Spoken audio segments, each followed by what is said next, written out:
So I was in a live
Hello, me lovelies. I hope everyone is having a diddly-docious day. Y'all already know it's your boy Nebulosis. It's the weekend. I hope everyone is having a fantastic weekend. I hope your work week went well.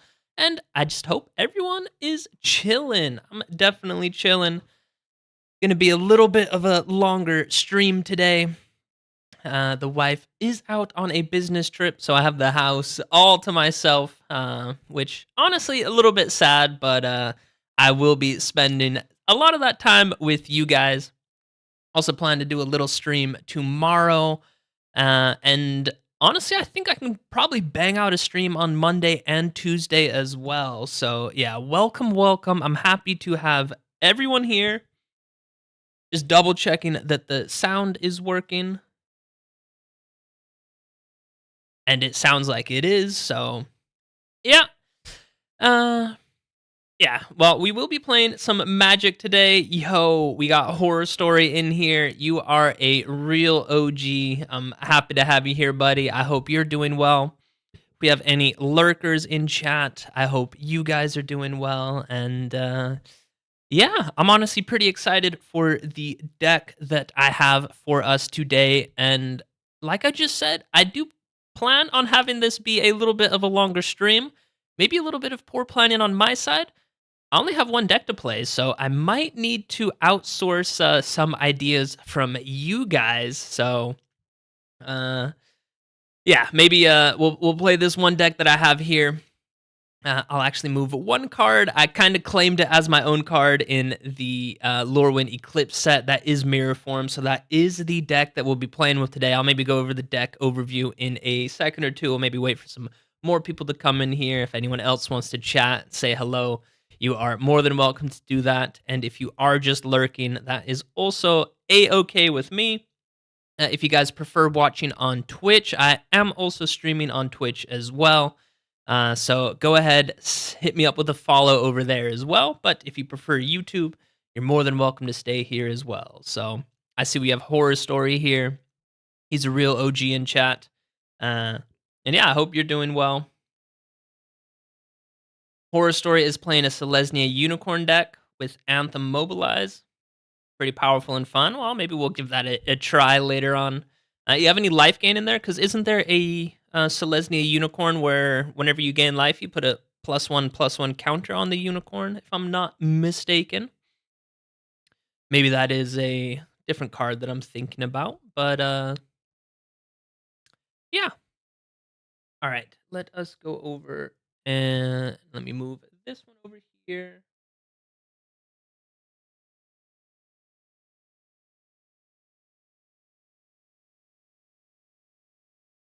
Let's go ahead and start the recording.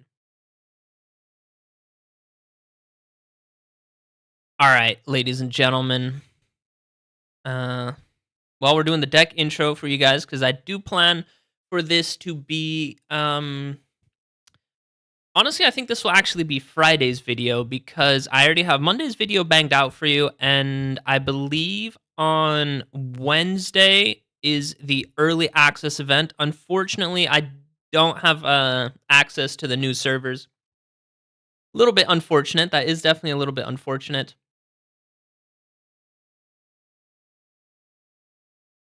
Maybe you're maybe thinking of the unicorn that creates an angel. Who knows? Yeah, we can check it out later. I'll definitely be down to check out that deck later. Horror Story. But yeah, like I was saying, so I will be doing the deck intro in a second, and then we will just hop into some games. I am pretty excited for this one. But like I said, I already have Monday's video ready for you guys. And I think this will be Friday's video, and this is the last week of the Teenage Mutant Ninja Turtle set.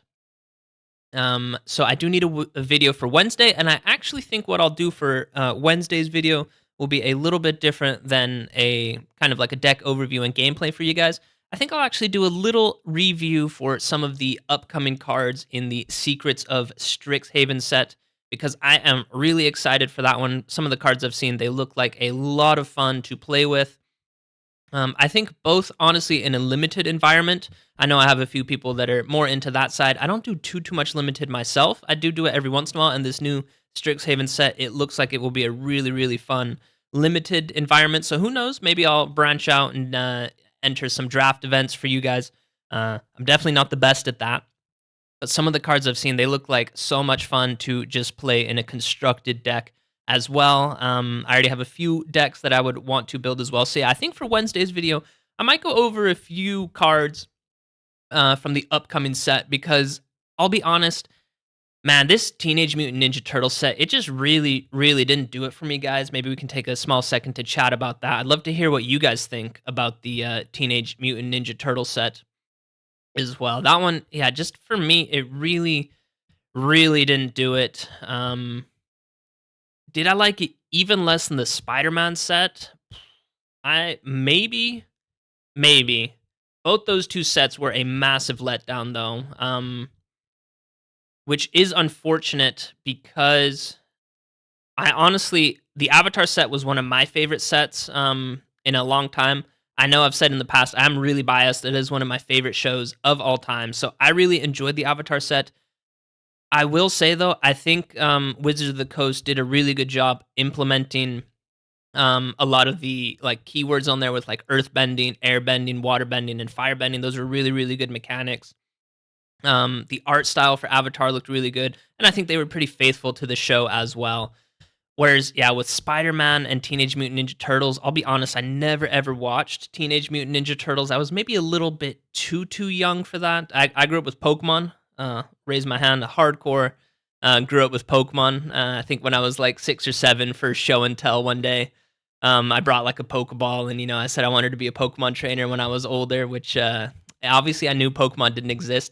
And I'll be honest, guys, I don't even think I was the craziest kid in the classroom because there was another guy who was a friend of mine, Timmy, actually wanted to be a dinosaur when he grew up. And, part of me was like, well, I know Pokemon don't exist, but maybe I can, train animals or something like that. I knew full well that I could not be a dinosaur. But so shout out to Timmy.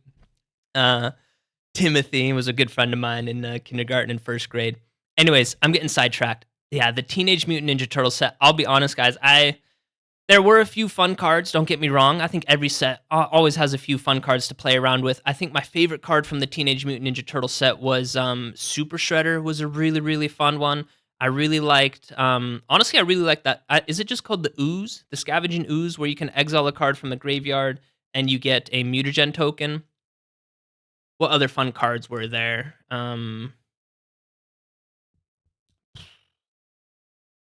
Yeah, that's what I mean, guys. I'm just pulling a blank right now. I've been making videos for you guys Monday, Wednesday, and Friday, streaming on Saturday, and I'm just kind of pulling a blank with some of these Teenage Mutant Ninja Turtle cards. Horror Story is enjoying the TMNT set. I'm happy for that. Yeah, Horror Story did grow up with Teenage Mutant Ninja Turtles, and that's what I'm saying. I feel like Horror Story is a little bit older than me. I'm a '90s baby. I feel like Horror Story is a little bit older, and yeah, one of my older cousins, he loved Teenage Mutant Ninja Turtles. So, um, but anyways, I'm really hyped for Strixhaven.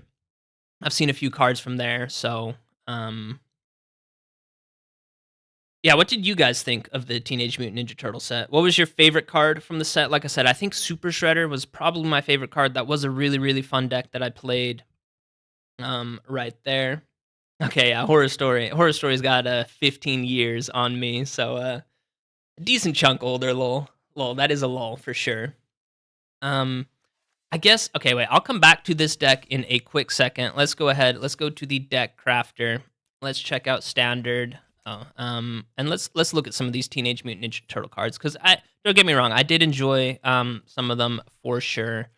Let's maybe just look at rare and mythic for right now. So yeah, Leonardo Cutting Edge I heard was really good in Life Gain. Super Shredder I think was my favorite card. Super Shredder was definitely my favorite card. Card art was really, really cool as well. Kitsune's Technique, I think this is the deck I crafted on day one, the mill deck. I think everyone played that mill deck on day one. And I mean, yeah, it is pretty funny that, I mean, in theory, you can mill your opponent out for half their deck on turn 2. You do need the finisher. Most people play it with the River Churn Monument, and it's decent, I think a lot of people know if you either play the what's the one, Pirate? There's also the new Beaver, the one drop flying Beaver. You kind of know that people might be playing with Kitsune's Technique. So this was a decent deck, kind of fun to play with. I played a thick booty deck with the Southwind avatar. Obviously, I went with Duran or Doran. I always call him Duran from the Lorwyn Eclipse set, where your creatures get bonus for however thick they are, looking at their toughness, and that deck just sucked. Cloning of Shredder. Honestly, yeah, Super Shredder and Cloning of Shredder, probably my two favorite cards from the set. I played Cloning of Shredder in a Una deck. Una, of course, can bring back an enchantment from your graveyard, and then Cloning of Shredder gets to pull back a creature card, and you get to make a copy of it turn after turn after turn. And that deck did all right. I think I made another dedicated deck with Cloning of Shredder, and then we actually looked at the Armagon Future Shark, pulling him back with Cloning of Shredder, and that actually worked out pretty decently well, I'll be honest. I got quite a few wins with that deck, and that one was pretty fun. Um, so yeah, Cloning of Shredder, Super Shredder, probably my two favorite cards so far. Horror Story says that his favorite card, yeah, Super Shredder as well. Yeah, Mutagen Man, also really, really good. Oh wait, is it Mutagen Man or is it? Yeah, this is Mutagen Man right here. Yeah, the Living Ooze. I played with this guy in the Super Shredder deck, and that was a lot of fun as well. Honestly, this cool but rude. I know a lot of people were slotting it in with their Is It Monument to Endurance deck. Whenever you attack, you may discard a card, and as you guys know, that Monument to Endurance deck or the Is It Lesson package, I mean, they just thrive off of drawing and discarding. So that was pretty brutal. I did play with the Improvised Arsenal and the Ravenous Robots. The HTP squad? What is HTP squad? I'm not 100% sure about that one.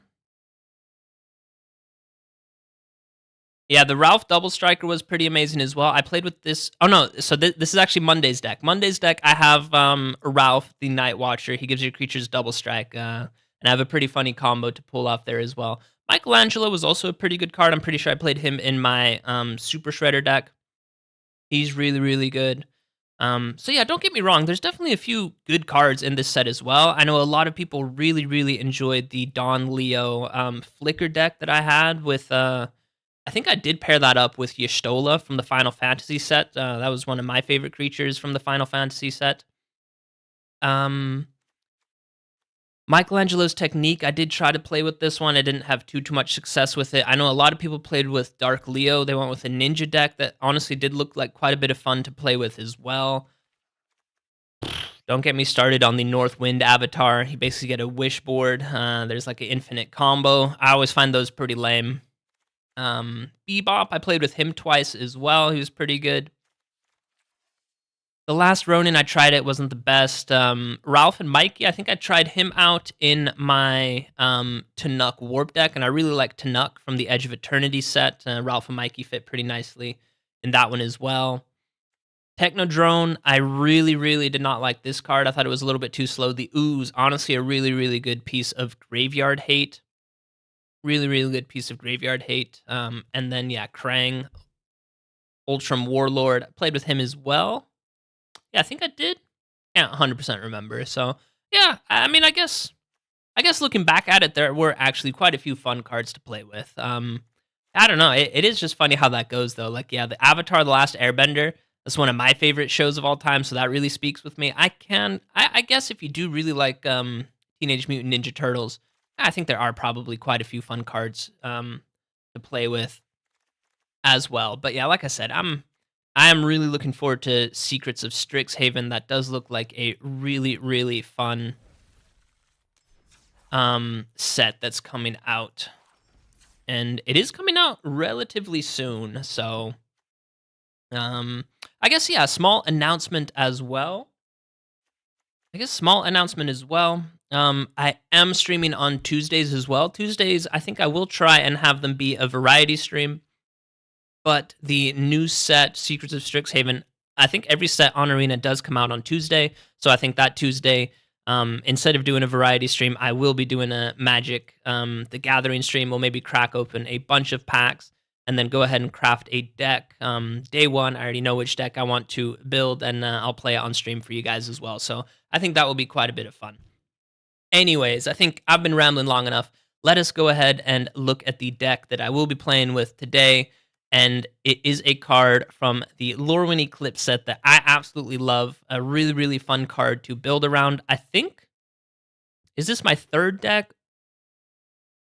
I think this will be my third version of the deck, yeah, because I think the first time I played it, I did a complete meme with it. The second time, I made a pretty competitive build. And this one, I think this one's a little bit of a fun build. So it's a little bit in between. It's a little bit in between a Mimi jank deck, but it still is decently competitive as well because the main deck I think functions pretty well by itself. One of the main cards in the deck is Dragonback Assault for 6 mana, which is kind of expensive, and you do need 3 colors to cast it. But yeah, this enchantment comes down. It's a little tiny bit of a board wipe. It deals 3 damage to each creature on the board. That does include your creatures as well, so that could be a little bit of a drawback right there. But it has the landfall trigger ability. Whenever we play a land, we get to create a 4/4 dragon, and this card, I think it would be really funny if we could actually mirror form all of our permanents into Dragonback Assault, and then hopefully the next turn just drop a land on the opponent. To maybe generate 5, 6, 7 dragon tokens, and then they don't have haste, which is unfortunate, but hopefully that should be enough to win the game. Of course, to get up to 6 mana, we are going with a little tiny bit of ramp and a little tiny bit of removal. I guess we can go over the removal first. For 2 mana, we have the Roaring Furnace. You get to deal damage to any target creature, I believe. To a creature that the opponent controls, and the damage that you deal is equal to the number of cards in your hand. So obviously, you hope to have 3, 4, 5 cards in your hand, then you can deal 3, 4, 5 damage to a creature. You can also unlock this one for 5 mana then. You get the Steaming Sauna side where you have no maximum hand size, and you get to draw an additional card at your end step, which is really, really nice. I've played with Roaring Furnace in the past, and I actually really, really like this card. I think it's a little tiny bit slept on. It's not played that often, but I think it is a really, really good card right there. And then the other piece of removal we have is the Ill-Timed Explosion.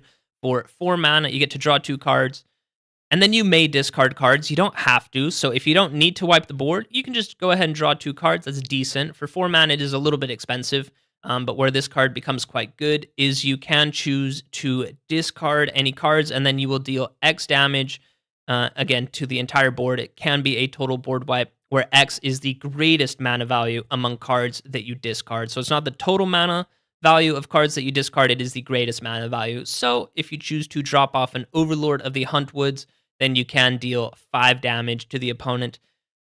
Same with a Roaring Furnace. I believe it would deal 5 damage, but maybe we can try it out today. Maybe it would also deal 7 damage, because I think it might look at the total mana value of this entire card, which is 2 for the red side and 5 for the blue side. So that is 7 in total. So we can try that out. But yeah, anyways, Overlord of the Huntwoods is a little bit of ramp for us, because you can impend him on turn 3.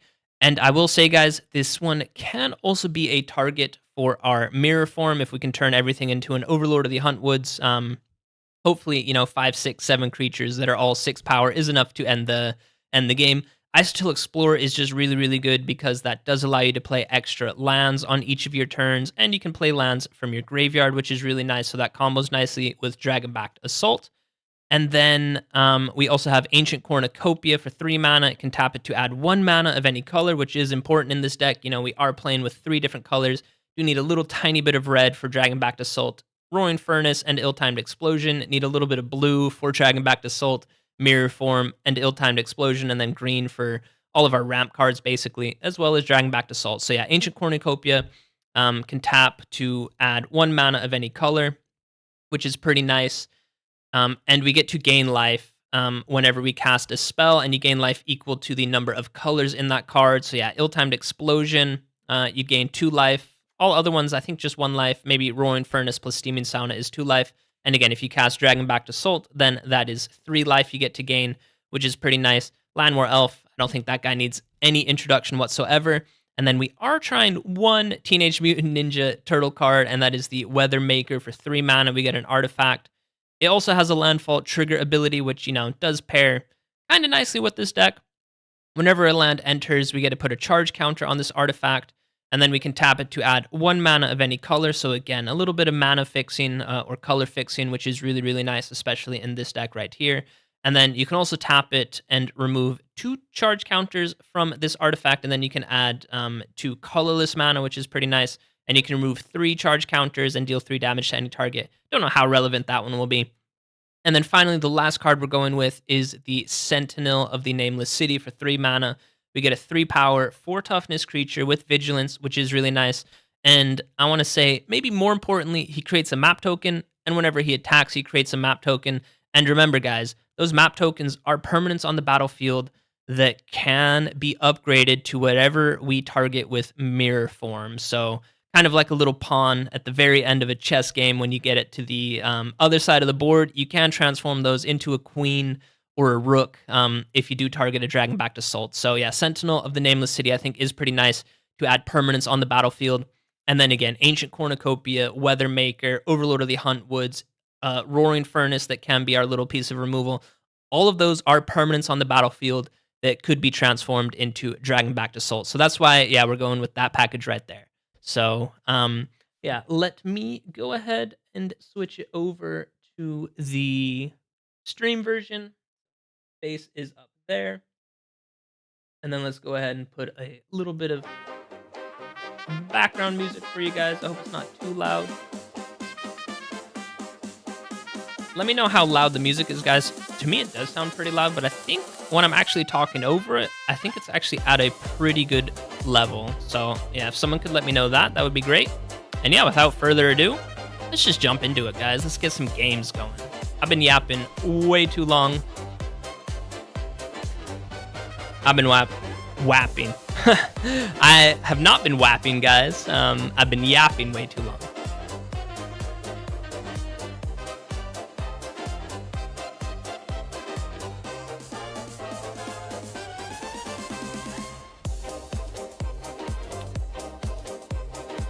And yeah, Horror Story does say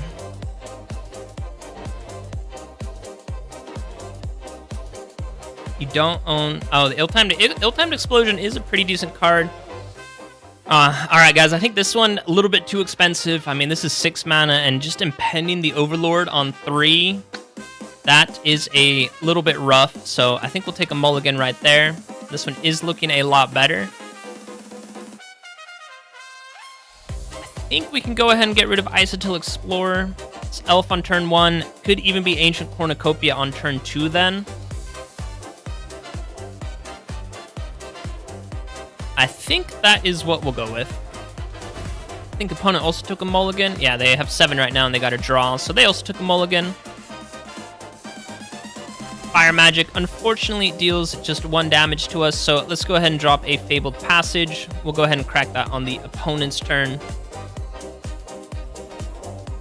And let's just go ahead and crack this one right now. Before I forget, I do forget to do that every once in a while. And then we don't have any red mana. Of course, we will get that with the Thornspire Verge, but just go ahead and get it right now. And then I guess we could go with Ancient Cornucopia. And then next turn, if the opponent doesn't play any creature, we will have 5 mana, so we could go with the Steaming Sauna. Opponent goes with Summon Fenrir.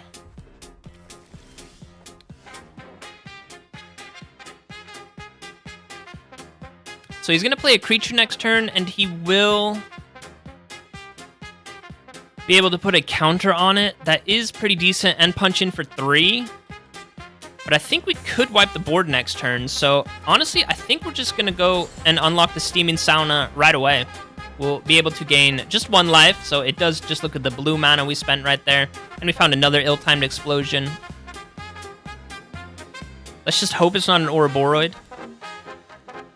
If it is an Ouroboros, it comes in with an additional counter, and then it goes up to 6. Ooh, this one still is at 6. Yikes. I think we can still get the opponent, though. Yeah, we'll be able to clear the board right now. And we can do it like this. Let's go ahead and draw 2.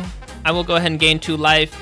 Ooh, a bunch of lands. That's rough. So we do have to drop off Ill-Timed Explosion, and we can drop off a Forest.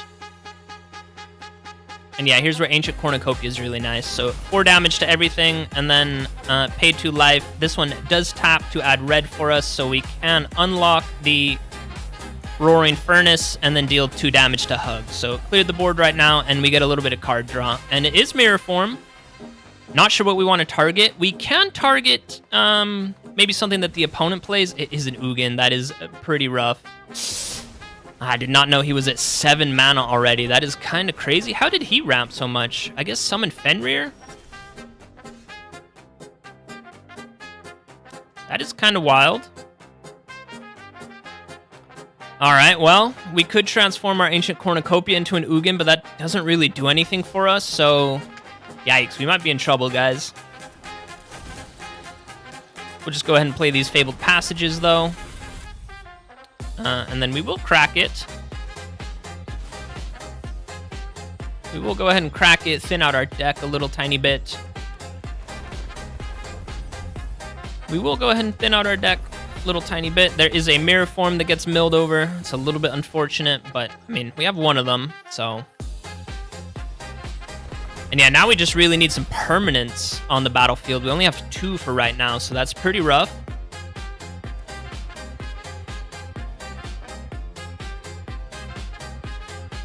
An opponent is at 11, so he gets the ultimate Ugin next turn, unless he can remove Isotil Explorer, which he can. He goes for the Ancient Cornucopia. That's interesting. I guess he has another colorless spell he can cast. He might have another colorless spell that I think he will be able to cast.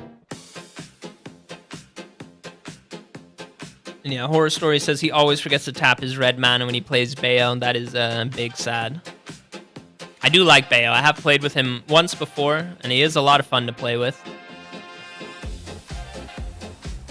Opponent goes with Shared Roots, so he still has 4 mana to work with.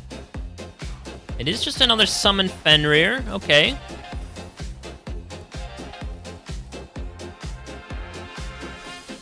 And unfortunately, we just draw a little elf. We can't really play anything from the graveyard, so actually... Yeah, I don't know if milling ourselves out is the play.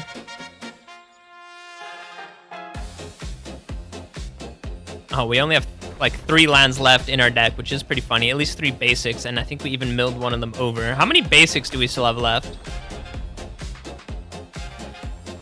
Milled an elf, so not the worst thing.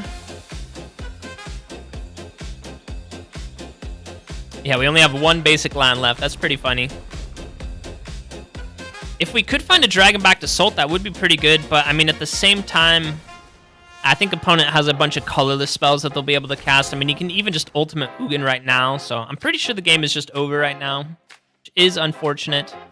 I mean, we'll try. Maybe he wants to keep Summon Fenrir for whatever reason, but no. No. Opponent probably just going to ultimate on us. This is an instant speed. Who knows? Maybe he plays a Summon Bahamut or something like that. Deals 1 damage, man. So he's even just removing our Isotil Explorer right now. And our Elf. Wow. So now we have no targets for Mirrorform. This is really sad. Yeah, I'm just more surprised how quickly he ramped into him. I did not know he had 7 mana so quickly. That kind of caught me off guard. I guess I just wasn't paying attention. I was just chatting with you guys. All right, yeah. So opponent basically just wins right here. We'll let him have some fun. Yeah, it's Extinguisher Battleship, Ugin. So he gets to destroy 2 lands. I mean, we have a bunch of lands, so I'm not too worried about that. And is that just for this turn you can play them? Yeah, it is just until this turn, so he does have to play all of these right now.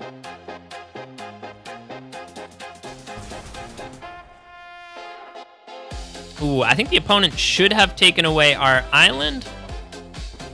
Well, I mean, we still don't even have 2 mana, yeah. All right, opponent got us. They got us hardcore. We let him ultimate Ugin. You gotta have his fun. So, that one's rough. That one is pretty rough. I think we did have a pretty nice play that one turn where we went with Ill-Timed Explosion and then unlocked the Roaring Furnace. It's just unfortunate that I think we drew 2 lands off that, which is a little bit rough.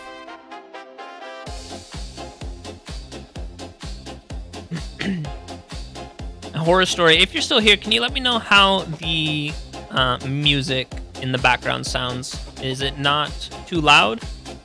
Especially when I'm chatting with you guys.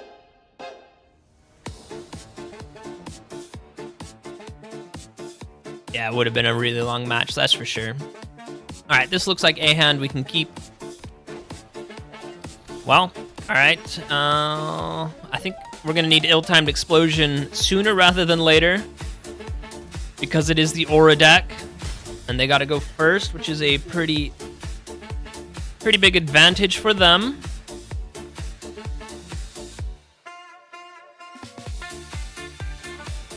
And he goes with Feather of Flight. That doesn't add anything to their toughness, so that I'm pretty happy about.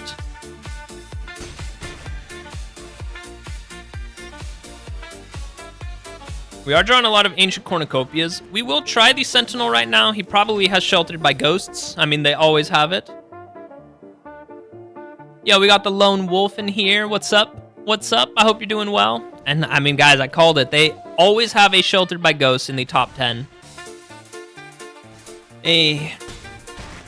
Alright, so I think we just lose right now. I'm pretty sure we just lose. Even if we did draw Ill-Timed Explosion, so... I mean, yeah, you love it. Turn 4. Opponent got us.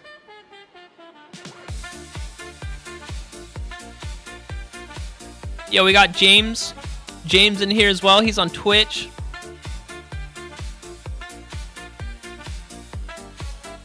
Yeah, James, I don't have a Discord yet, though. That's the problem.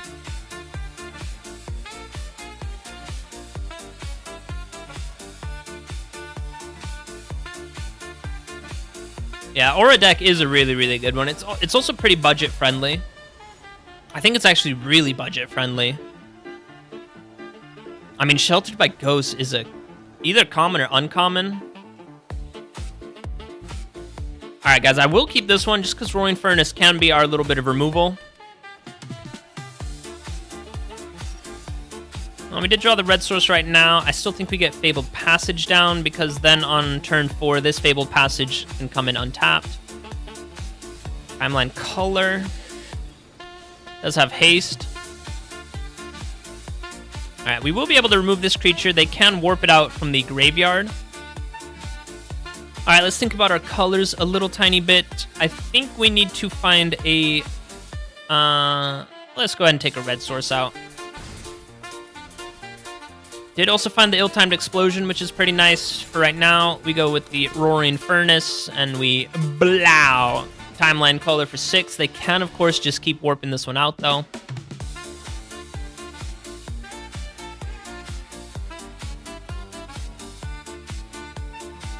Which is what the opponent does. He does warp that one out. Got James over on Twitch. I hope you're doing well.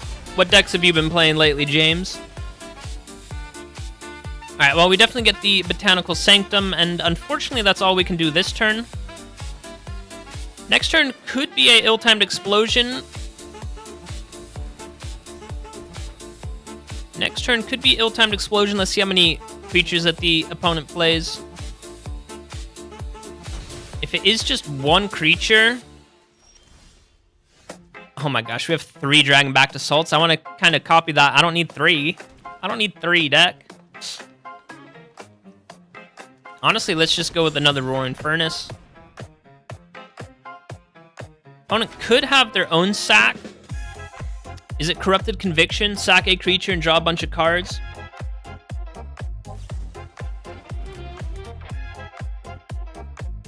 The Lone Wolf loves Mirrorform. I have 2 other Mirrorform decks on my channel. I absolutely love that card. And the opponent he had Desperate Measures. Basically get to draw 2 cards, so pretty nice for him. Alright, we will have 5 mana.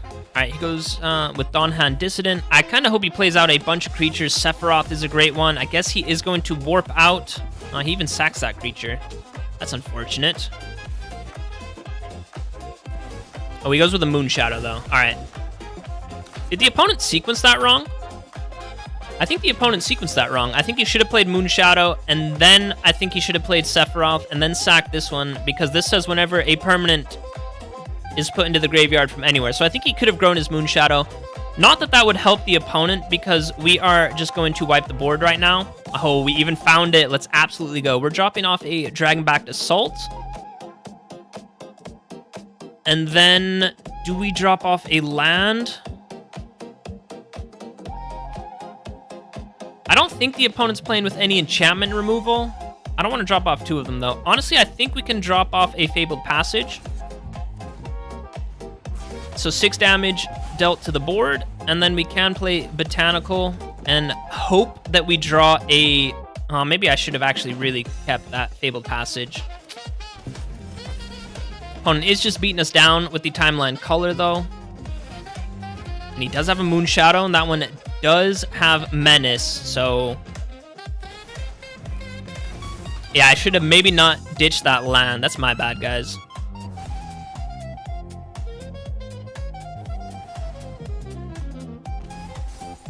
Alright, let's hope we can draw a land.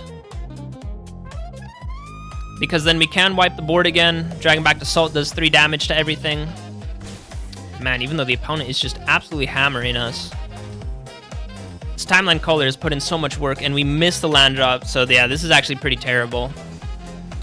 I think we might just lose right now.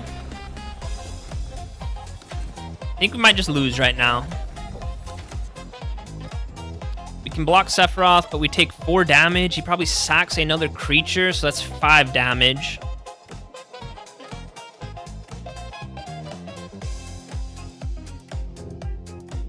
And I wonder how much he can grow Moon Shadow. He can probably put 2 counters on it, which will grow out of Dragonback Assault range, which is unfortunate, but we will be able to start creating some dragon tokens pretty soon, so...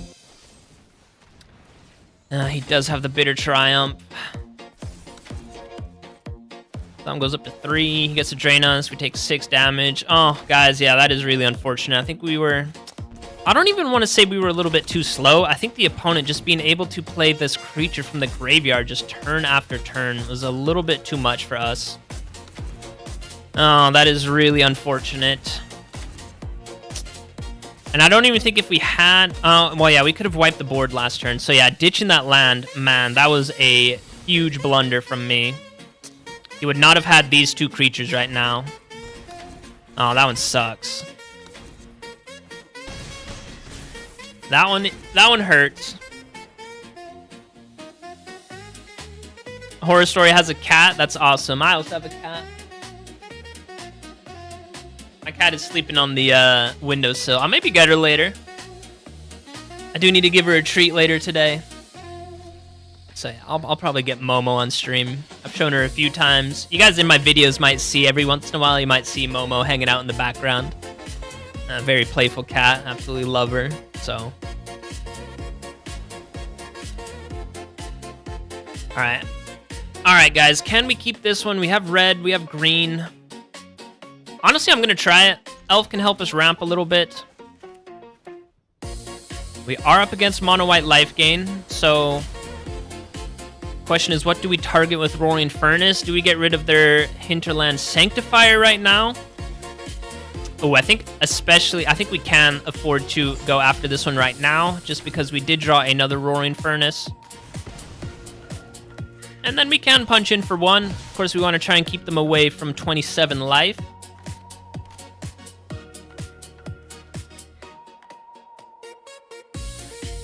Opponent has a Rune Lurker Bat into the Vanguard. Did find another land. So we could go with Isotil Explorer. Not that we have any extra lands to play. Or we could get rid of... I think we get rid of the Rune Lurker Bat. Again, I think we just get rid of this creature right here. Don't want them gaining any life. Because, yeah, when they get to 27, then their creatures can deal a ton of damage. And I do realize that there is an argument for, yeah, maybe waiting for them to have a Sheltered by Ghosts or something like that. He takes our Elf, which is really unfortunate, and he gains 3 life. Did find the land. Unfortunately, it comes in tapped, so not able to play Isotil Explorer. There is Halia that he just plays out, so no 1-mana play. Oh, are we just dead next turn? All right, well, we do have the Elf. I think we get down to Isotil Explorer. Oh no, I should have played the Elf for the ramp.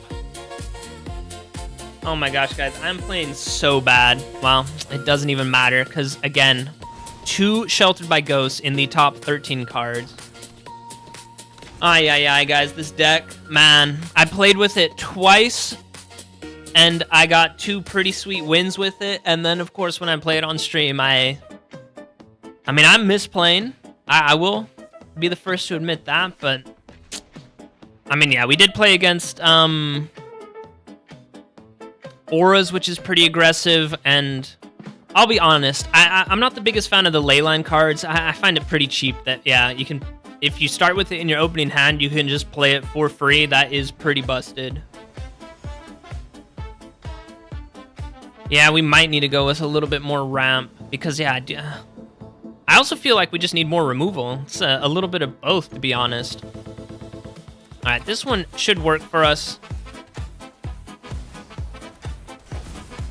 But yeah, what is there any other removal cards?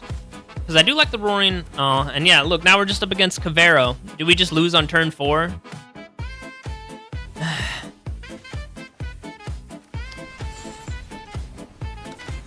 I mean, yeah, against this type of deck, there's just really not much we can do.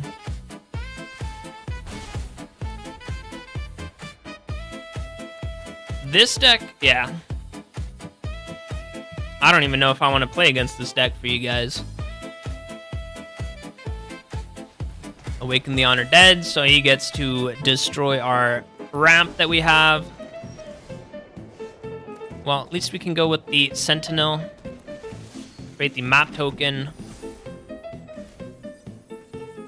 And I mean, yeah, he just has some more threats in the graveyard. We're just waiting for him to put Bringer of the Last Gift into the graveyard.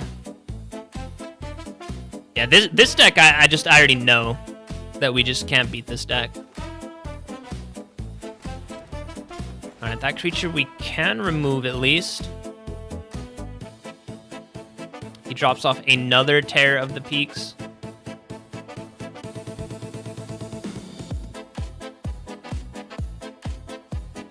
Oh, yeah, because he just gets to go look for Cavero. Is there even any point in removing this creature? I don't think so. So let's just go with Ill-Timed Explosion. We're just going to draw 2. We're not going to drop anything off. And then no attacks. You may discard a card. Is it Bringer of the Last Gift?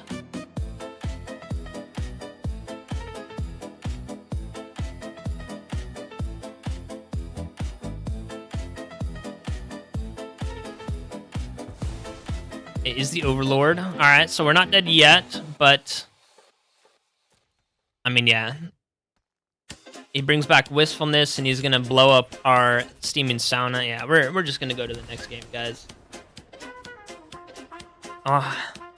Honestly, this Cavero is probably my least favorite card in Standard right now. It is so BS what that card can do.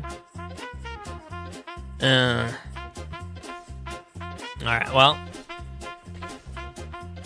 I feel really bad for the Lone Wolf. You see someone playing Mirrorform, he's like, I love that card.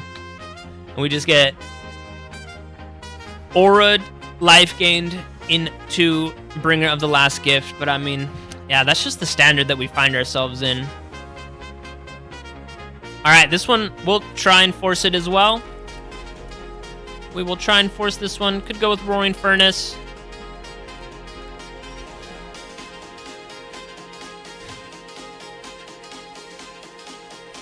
I think we just need to hold on to Roaring Furnace for a Badgermal Cub. So guys, we want Aura, Mono White Life Gain, Cavero into Badgermal Cub deck. 4 decks in a row. All right. No Badgermal Cub, so that was a bad call on my part, but I guarantee you guys probably playing with Badgermal Cub.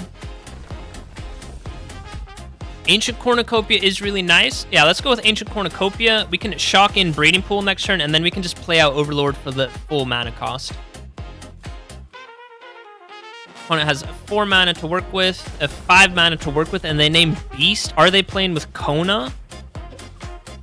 I hope not. We haven't seen any of the station lands. Another Earthbender's Ascension. Is Ouroboros a beast? I thought that was a plant worm. So, yeah, that's interesting. That is a little bit interesting. Honestly, a little tiny part of me hopes that they do play a Ouroboros. Because then we could get a pretty juicy Mirrorform, even though we just have 2 permanents on the battlefield. Alright, yeah, there it is, Badgermal Cub. We already knew it, though. 2, 4, 6. So he has 8 mana to work with. And it's just a Craterhoof Behemoth. Guys, honestly, I don't know what to do. I think our starts were pretty good. Well, we're not dead. I guess I could have taken that 11 damage, right?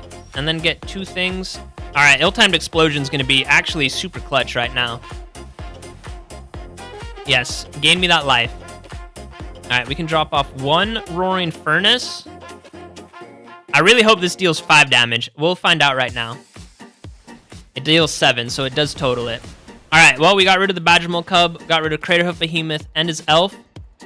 I mean, he does get 3 lands back, so his Earthbender's Ascensions are fully leveled up. And we actually have enough to play Roaring Furnace. Oh, wait, no. If we shock this one in, I'll pay 2 life for that. We will go ahead and play Sentinel. So that's 2 more permanents on the battlefield. Yo, we got Nina. Oh my gosh, can this deal damage to a Planeswalker? It cannot, so he can just blow this one up next turn. What are these counters that we're playing against? This is honestly kind of crazy, guys. Ooh, Dragonback Assault is really nice, but I mean, yeah, Vivian Reed is just going to take us out.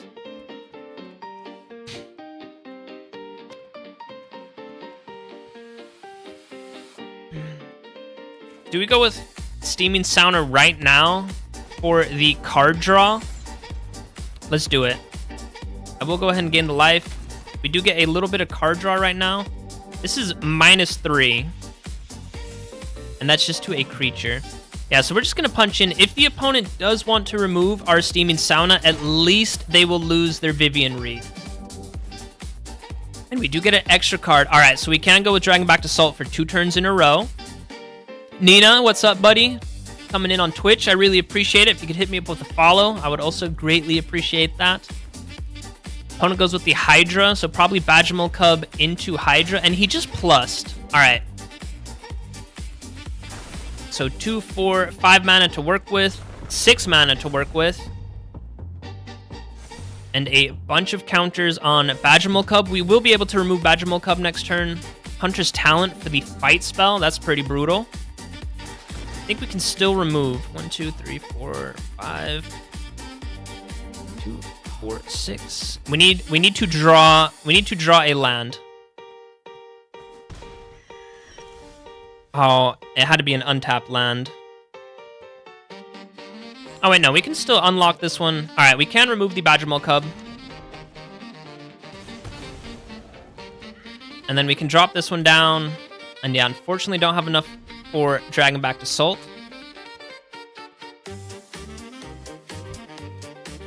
And I think he just pumps this one up. Oh, man. Oh my gosh, guys. I'm getting absolutely slaughtered today. All right, we might need to... well, he goes with Summon Fenrir. 2. Man, now we don't have enough for Dragonback Assault and Ice-Till Explorer. 3. When this one attacks, he gets +1. 1, 2, 3, 4. Opponent's at 20. Yikes.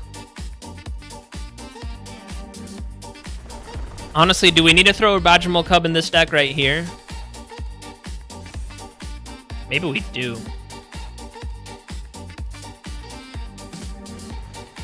One gets to draw a card. Alright, so the opponent just won. Again, man, we're just always on the back foot, no matter what we do. Because if we clear the board right now, he just goes with Goldvein Hydra, so...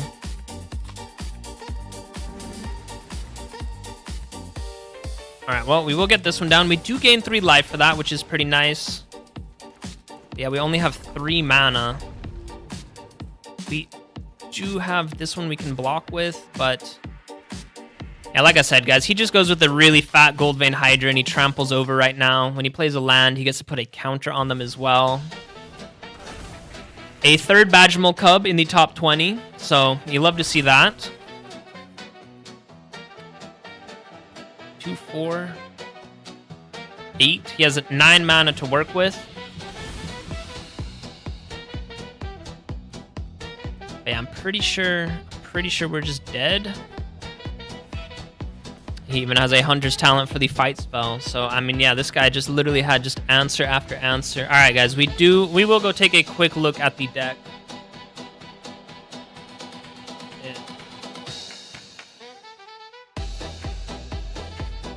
All right, I'm calling on you guys.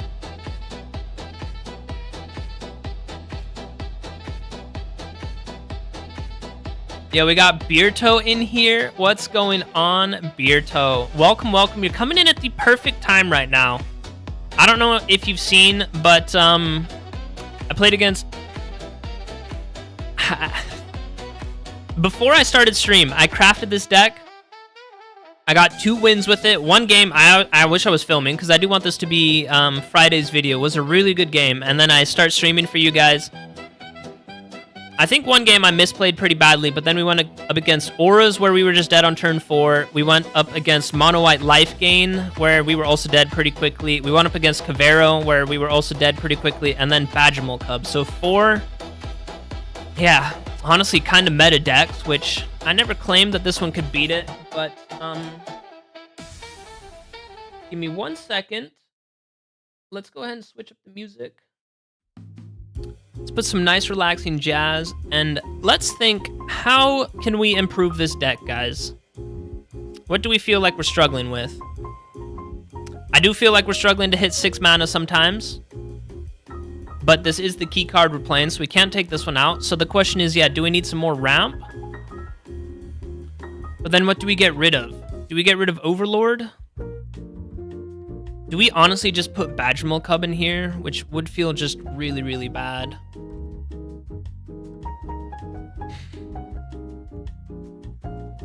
What are some more removal cards that we have available to us? Is there anything that can put a stun counter?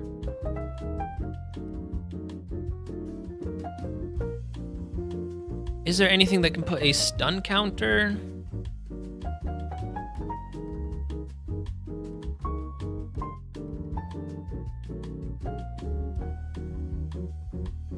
Yeah, a few counter spells.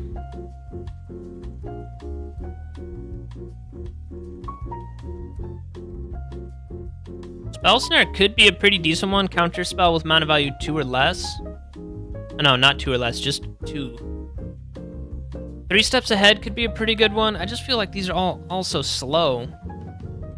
And then, yeah, if we go with a counter spell, what are we taking out? Because, I mean, yeah, we saw in that last game, we had the combo. We had Dragonback to Soul with Mirrorform. It's just we don't have many, we don't have many targets then. Cryo Shatter.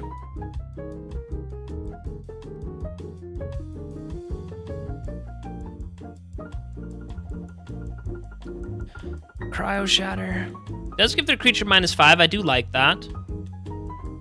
And this does count as a permanent that we control that would come back as something. All right. So this is a consideration. Let's put it in the sideboard. What else do we have? Yeah, Into the Flood Mob, but again, yeah, we do need permanence on the battlefield.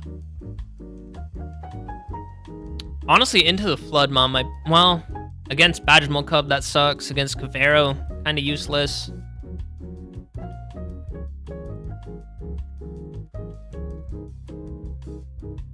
Could go with Witness Protection. Enchanted creature loses all of its ability, and it just becomes a green-white citizen, but wasn't there one that made them a 0? Yeah, this one. Unable to Scream. Also a consideration.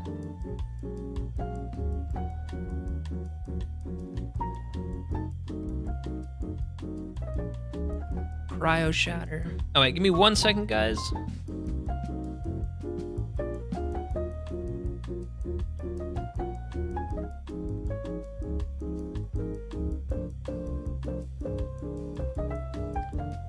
All right. Are there any more removal spells that can deal damage? Are there any removal spells?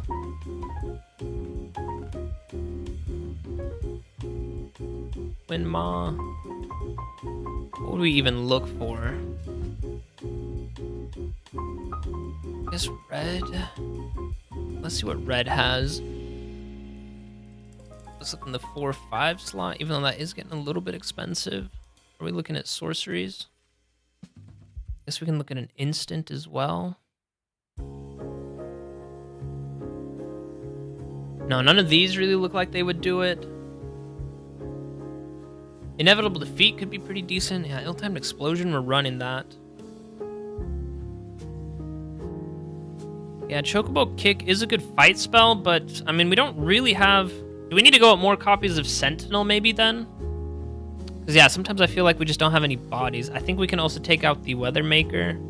I think we can cut these cards, honestly. Weathermaker and Overlord. I mean, this is just a one-of. I don't want to craft any more of it. Honestly, I think we do go up some more copies of Sentinel. He is pretty decent. Maybe we can go with one of the combos we just saw from the opponent. The Hunter's Talent. Alright, let's take Instant and Sorcery. 4/5 mana can go away. I'm pretty sure Hunter's Talent... because then we can make creatures fight, but then again, at the same time, if it's just the elf, that's not dealing a lot of damage, and Icestill Explorer is only 2 mana himself.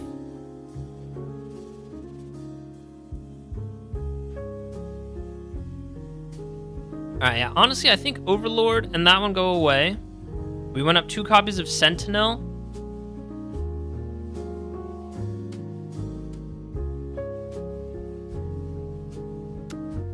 Do we just go... Let's try 3 copies of Unable to Scream. Oh, I think I got rid of it. Let's try that.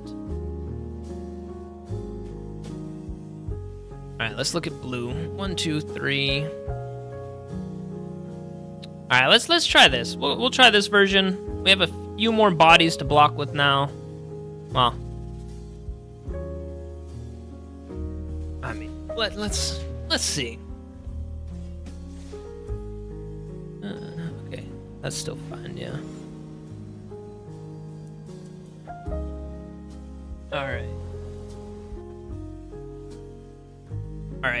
Alright, so again, we have the combo in hand. Get this one down.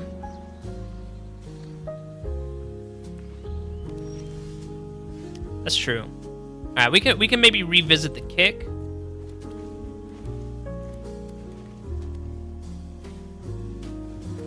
Clockwork Percussionist into the Spyglass Siren. Interesting. Alright, honestly, I think...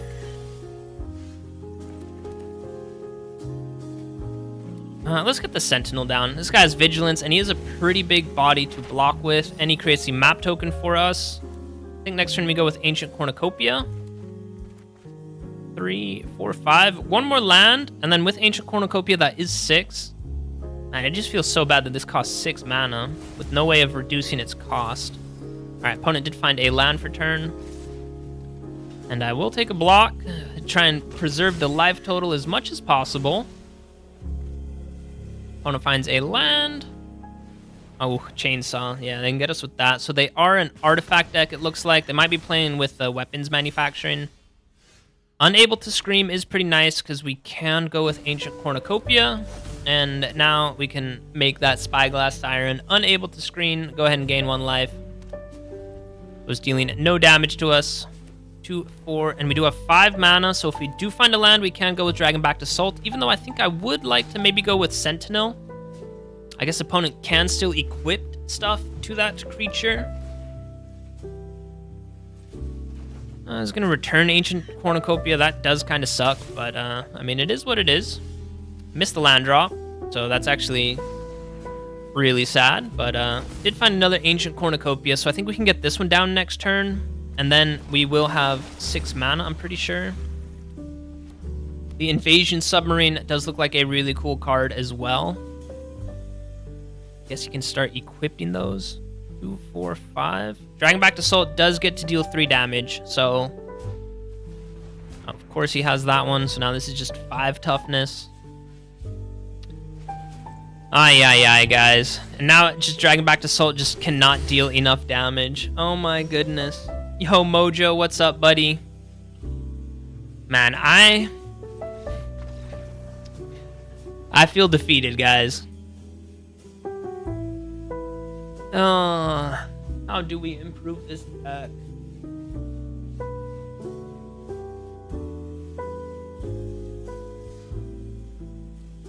All right, we'll run it back. We won't let one defeat take us out. All right, Chocobo Kick. Yeah, so Horror Story, I do see what you mean with Chocobo Kick. Maybe this just isn't the combo for a Mirrorform plus Dragonback to Salt. I think it's a little bit too expensive. I mean, we're getting honestly cooked before turn 5.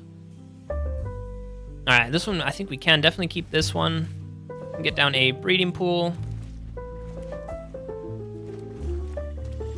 Into the village. There is the Dragonback to Salt, which is pretty nice. Next turn can be an Ancient Cornucopia for a little bit of ramp. 3-tree Mascot, so opponent... Does this one make it lose all... Opponent might be playing a Demon deck, so then Unable to Scream is pretty nice. Because I don't think he is a Changeling. No, he still is a Shapeshifter, so... That is fine. Goes with another Shapeshifter.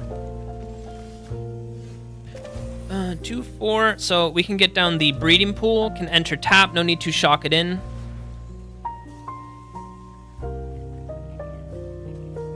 Alright, gain 1 life. And we have the Sentinel. Creates the map token. Alright, so yeah, this game, I don't want to get ahead of myself, but this game's looking like it might be something, guys. Opponent is mono black. I do think they're the Unholy Annex deck. But all right, here we go. Dragonback to Salt. Got to play it a turn early thanks to Ancient Cornucopia. We get to draw or gain 3 life off of it, clear the board, and our Sentinel stays alive. We can punch in, so now we have an additional map token. This is honestly how we drew it up. This is how we drew it up. And now if we find a Mirrorform, it will be glorious. Heartless Act, but again, I feel kind of bad because I feel like this guy maybe not playing the most competitive deck out there. Yeah, we got a Botanical Sanctum. Here is a Sentinel, so we get to gain some life off of that as well. Create the map token, and honestly, yeah, let's start looking for Mirrorform. Roaring Furnace. I mean, we can get the Steaming Sauna side down. That will help us draw. We got Mojo in the Twitch chat. What's up, buddy? I hope you're doing well, Mojo. Mojo Jojo from Powerpuff Girls. Shout out on Cartoon Network. I watched Powerpuff Girls when I was a wee lass. Not a wee lass, a wee lad. Alright, that's fine, opponent. You can keep removing our creatures. Steaming Sauna is a really nice one. I will go ahead and gain 1 life. Go ahead and drop off the land, get to create another dragon, and let's go ahead and pump this one up. Another Dragonback to Salt. I mean, that's basically GG. I think the opponent missed some lands as well. Yeah, we got Marco in here as well in the YouTube chat. What's good, Marco? He says, ciao. Is that Italian? That Italian I'm sensing? Day of Black Sun, destroy all creatures with mana value 0 or less, so goodbye to our tokens, but again, I'm not really too upset, opponent, because we have another Dragonback to Salt coming down. So we'll play that one first. Marco is from Italy, let's go. I love Italy. Some of the best food in the world, pizza's amazing. And I love Italy. I've only been once. I went with my wife. It was one of the first vacation places we actually went to, and maybe you will know this, Marco, but my wife and I, we went to Portofino. It was amazing. Such a beautiful town. I don't know if you know that place, Marco. You probably do. It is pretty touristy, but yeah, we honestly went in the low season. Ooh, stuffed shells tomorrow. That sounds really, really good. Horror Story, yeah. Alright, yeah, and so here is where, yeah, we can just unlock the Roaring Furnace. It is only 2 damage. That's my bad. I kind of wish we could take out the Prideful Feastling. That's my bad. But crack land, so create 2 dragon tokens right there, and we will definitely crack that land.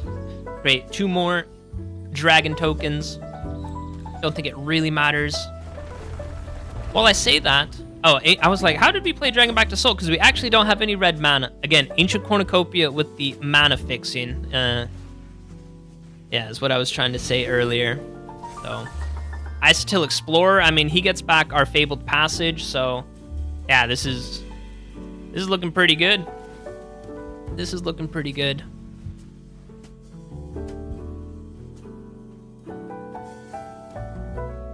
And yeah, opponent scooped it up. That was a good game. That was, yeah. That's how it's supposed to go, guys. So, which, again, this makes me feel a little bit better. That one makes me feel a little tiny bit better. Which, I mean, surprise, surprise, when you don't face off against the sweatiest top-tier decks, yeah, then you can have some fun. Even though, like I said, I feel kind of bad because I feel like the deck that the opponent was playing just really wasn't it. He was throwing some shapeshifters together, some changelings. I don't even know if he had the Unholy Annex. It didn't look like he had the best removal cards. What was it? Heartless Act? It's a decent removal card, but I mean, Requiting Hex, Shoot the Sheriff, you know, that's 1/2 mana removal that I think is just a little bit better than Heartless Act that the opponent was playing, so... All right, Roaring Furnace on turn 2 for some removal into the Sentinel on turn 3. I think we can rock with this. Pixiao. Opponent with the little Chocobo, so Ill-Timed Explosion might actually go pretty hard. And then let's think about our colors. It, to me, is looking like we need some blue mana. So let's go ahead and fetch for that right away. Let's fetch for that right away.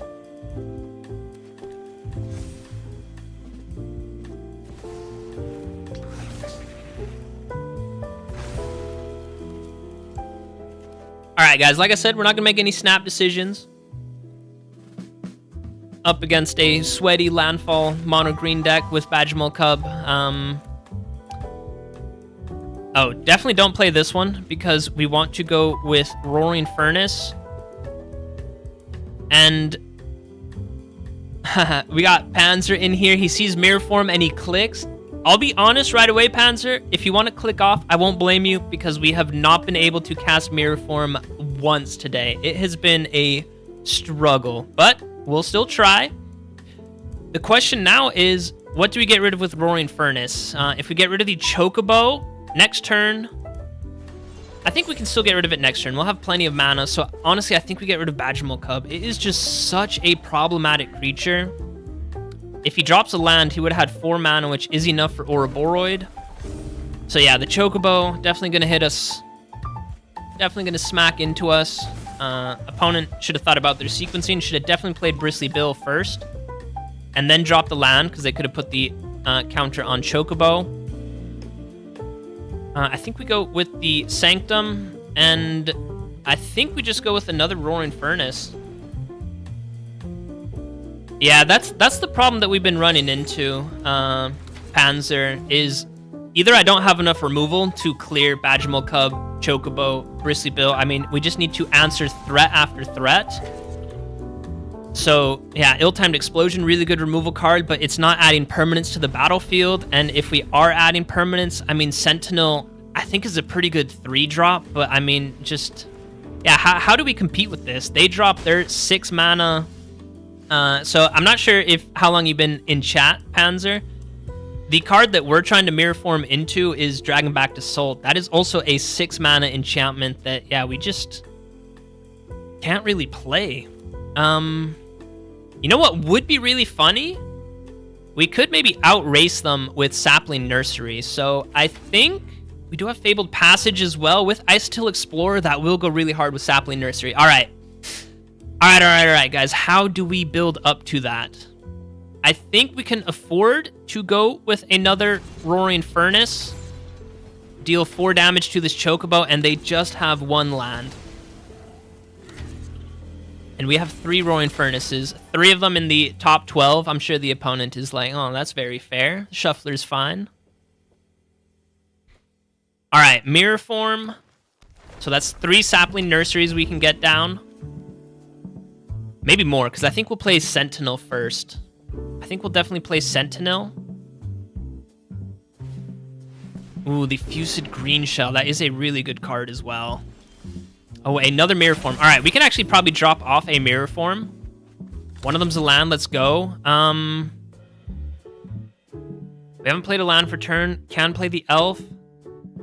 We do have to get rid of 2 cards, though, guys. Do we get rid of the Elf? Because Sentinel will add a map token. I think we get rid of the Elf. We get rid of 1 Mirrorform. That does clear the entire board. That does clear the entire board, even though they do just get that back. Man, 2, 4, 6. All right, we do have 6 mana. I think we'll hold off for 1 turn. I think we'll look to get the Sentinel down.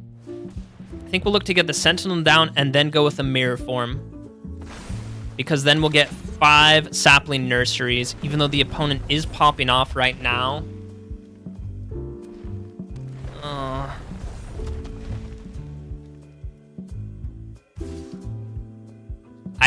I don't think we can afford to do that. I think we have to find a land. We don't even have 6 mana. Oh my god. Man, I'm on the struggle bus today. I think we're just dead next turn, right? If we play the Sentinel, that's just 1 blocker, and he has, 8 damage on the dot. Oh, guys, I want to cry. We get so close, yet so far away. Oh.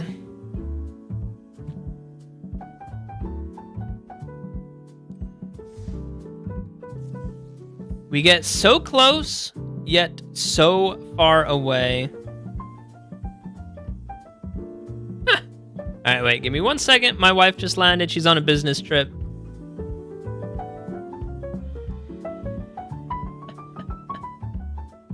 She says she just landed, and she said people started clapping on the plane. That, all right. Oh, wait, no, don't look at packs. We are going to... Yeah, Panzer, man, that is how I like to play Magic as well. All right, let's take a look at the deck, guys. I really want to get Mirrorform and Dragonback to Salt to work. It's just, how do we get it to work? Ancient Cornucopia, I think, stays. I think Roaring Furnace and Ill-Timed Explosion. Oh.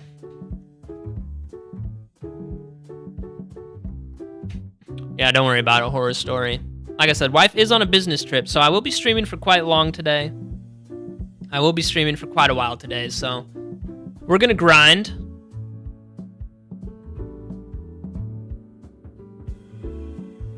Panzer says that when he flew to Peru, people clapped. Yeah, I can understand if it's like crazy weather and kind of scary. Then yeah, you might want to clap. If the pilot pulls off some pretty awesome landing, but if it's just a normal flight, you know, then I don't think you need to. You know what? I think. All right, I'm gonna ask you guys. I need some help. We need to improve this deck. I don't think Sentinel's doing it. So let's move him over here.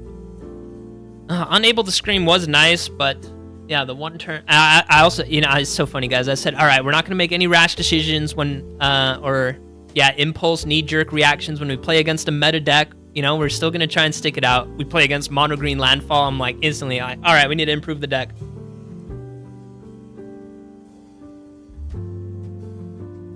Horror Story has never flown? Wow. Are you afraid of heights, Horror Story? And yeah, thanks for the well wishes.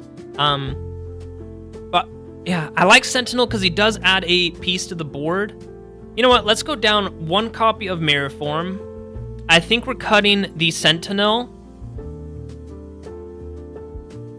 And I think we just need more removal. But what kind of good removal that adds a permanent to the battlefield is there in this color?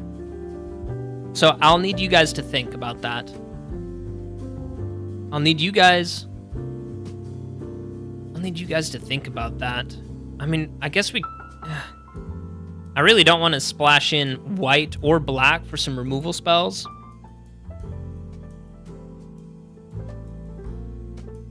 Yeah, Panzer's been flying for a while. I've also been flying for a while, yeah. All right, but what I wanted to say, while I outsource my deck building to you guys, I have a pretty funny flight story. Scariest time I ever went flying, I was 10 years old. I went with my dad, my uncle, my grandpa, and my cousin. We flew up to Canada. We went on a camping trip really, really high up north.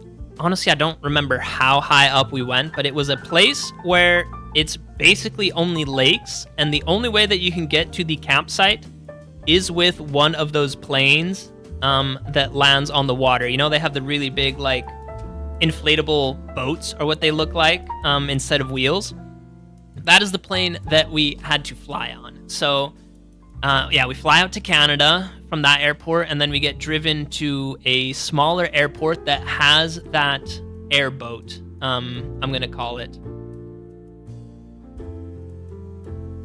Panzer says he doesn't want, I don't want his help deck building. Hey, if you have a card that could help me, I'd be happy to hear it. Yeah, pontoon plane. Thank you, Horror Story. So yeah, we get to this small airport. Well, we fly to Canada. We drive to this small airport that has the pontoon plane, or a float plane, sure. Boat plane. I'm going to call it a boat plane. And it is a tiny plane. We have all of our camping gear. And like I said, it's my grandpa, my dad, my uncle, my cousin, and the pilot and me. So 5? Am I counting that right? No, 6 people. And the pilot of this plane is, since it's such a small plane, needed to weigh everything. So like some of the suitcases are on like one side, and it's not like this has a belly or anything. The suitcases and all of our camping gear, tents, all that type of stuff is just in the plane with us. It doesn't have seats that are facing forward. So the pilot in front, my dad also in the front, got the co-pilot seat, and then my grandpa, my uncle, my cousin, and me all sitting not facing forward, but kind of facing each other with like our suitcases and stuff strapped next to us. Pilot kind of weighed everything out to make it even. So we get on this pontoon, float, boat plane, whatever you guys want to call it. We take off, we start flying, and it's a tiny rinkety-dink of a plane. And we hit some pretty bad turbulence, and it's a really, really noisy plane as well. The flight wasn't super, super long, maybe like an hour or 2. I can't remember. Well, 2 hours is pretty long. I'm pretty sure it wasn't 2 hours. It is a super noisy plane, so we all have headphones, kind of like the ones I'm wearing as well, with the microphone piece, so we can all chat to each other. And yeah, we hit this, honestly, a little tiny bit of a storm. Turbulence was really, really rough. Plane is honestly like jerking up and down hardcore. It seems like we're falling, yeah, 10, 15, 20 meters sometimes is what it feels like to my 10-year-old self. I was so scared. I kid you guys not. I thought we were going to crash. And then over the headphone headset, you know, my dad, my grandpa, talking with the pilot, you know, talking about the camping trip that we're going to go on. And yeah, like I said, we hit this rough patch, a little bit of a storm. Plane is jerking up and down. And my dad at one point says to the pilot, like, wow, this is some pretty bad turbulence, right? And the pilot, without missing a beat, said to my dad, he's like, this is the worst I've ever flown in. And like I said, I thought we were going to die, guys. After I heard the pilot say that, my heart sank. And then finally, when we did land, maybe a little bit embarrassing, I had to run to the toilet, and I had a death shit. Because like I said, I swear to God, I thought I was going to die. I was terrified. So, yeah, it was scary, yeah. Panzer said he used to loosen his belt on commercial flights. Yeah. Anyways, all right. Arch Druid Charm. Pretty sure if you type in Arch, we'll get it. And then in green. There it is. What is Arch Druid Charm doing for us, though? Search our library for a land card. It does help us ramp a little bit. Deals damage equal to its power. All right. I didn't mean to add it right away, but we will consider it.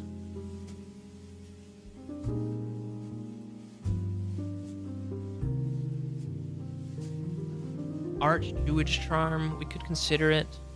I'm just a little bit worried, like, do we have to play Badgermole Cub just to help with the ramp? But then if we do play Badgermole Cub, do we go with some death-touching creatures, actually? Dragon Sniper? Just make the opponent not want to attack into us. Earthbender's Ascension for a little bit of ramp. All right, let's put some of these cards here. Yeah, but then the question, guys, is what do we cut? I think we did say we're cutting Sentinel. And some of these, like Archdruid's Charm, it doesn't add any permanence to the battlefield, which may not be the worst thing in the world. Might not be the worst thing in the world.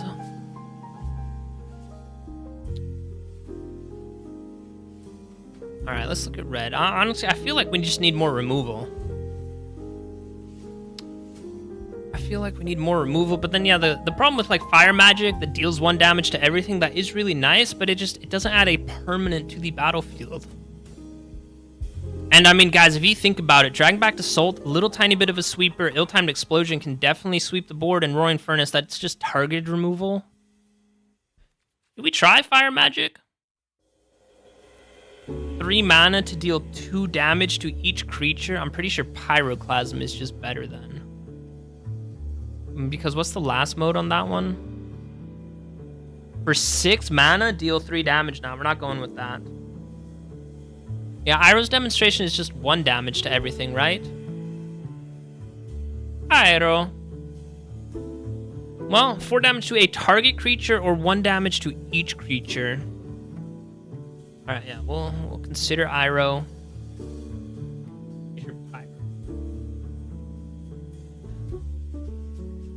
Oh, can't spell? Dyslexia hitting hard. Pyroclasm. This one deals 2 damage to each creature, which is really nice against Badgermal Cub. Alright, yeah, Sentinel, I'm sorry, but yeah, you do have to get out of there.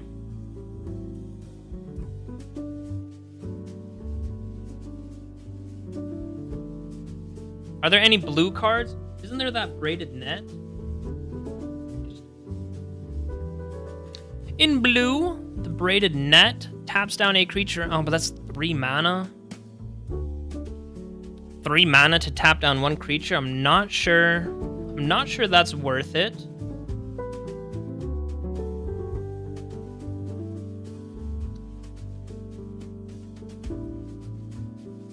I think the Cryogen Relic could be a pretty decent one. It does count as a permanent. It draws us a card, and we can spend 2 mana to put a single stun counter. I guess, what's that one Merfolk called? He's 2 mana. Let's look in the 2 mana slot. You can flash him in, and he puts a stun counter on a creature. What is that one called? Type in Mer, we'd probably get it. Flood Pit Drowner, I think we could consider.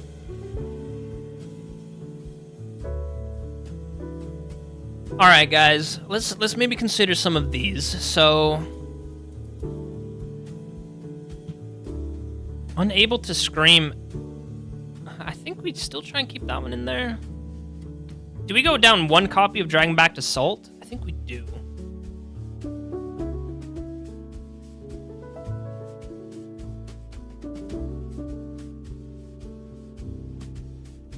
All right, let's get rid of the elf. I do like the ramp that he provides, but all right, we have 10 cards we can add. So I think we try Flood Pit Drowner. Pyroclasm, damage to each creature. That does get rid of our Flood Pit Drowner. Ice-Till Explorer is safe, and those tokens are safe.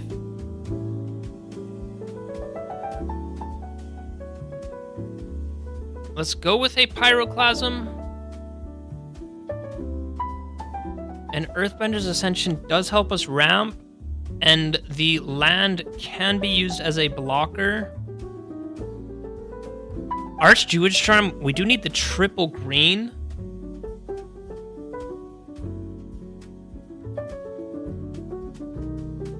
Panzer had a similar story on a boat.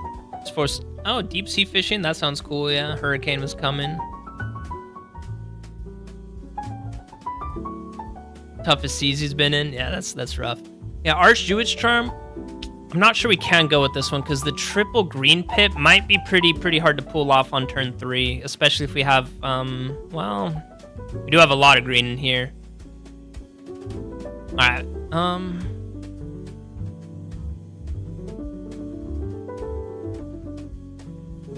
All right, let's go.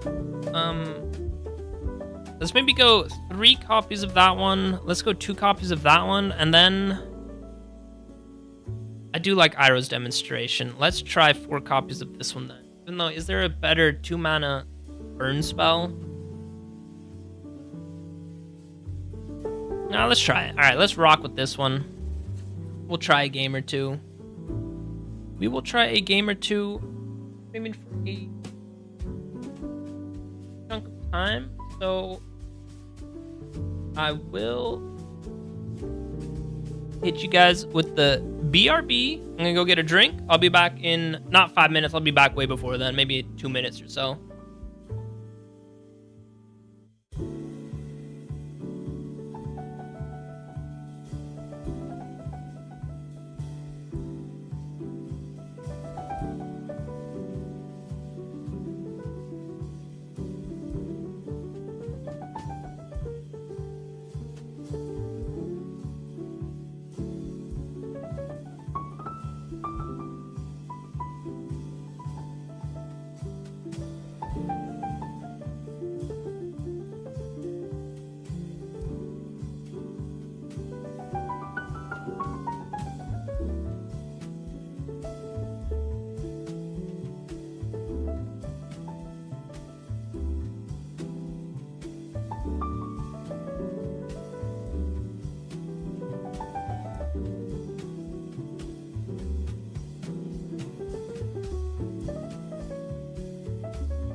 All right, ladies and gentlemen, we are back. We are back. I got a little cola for myself with a nice straw.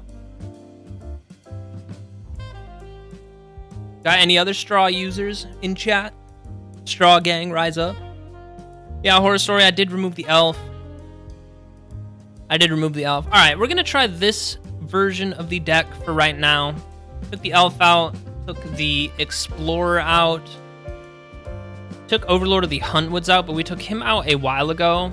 Going with a little bit more burn spells and a little, Flood Pit Drowner can tap down a creature and Unable to Scream to maybe neuter the opponent's creatures a little bit. We still might consider the Dragon Sniper.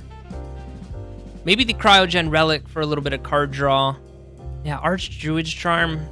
I think the triple green might hurt us. We can maybe try and pay attention to that. Let's see how often we have triple green available to us. And I think Earthbender's Ascension is another one we could consider as well. Just because the land that it earthbends. Could use it as a blocker, of course, but alright, let's rock with this. Let us rock with this. And actually, let's switch it up. Switch over here. Switch over here.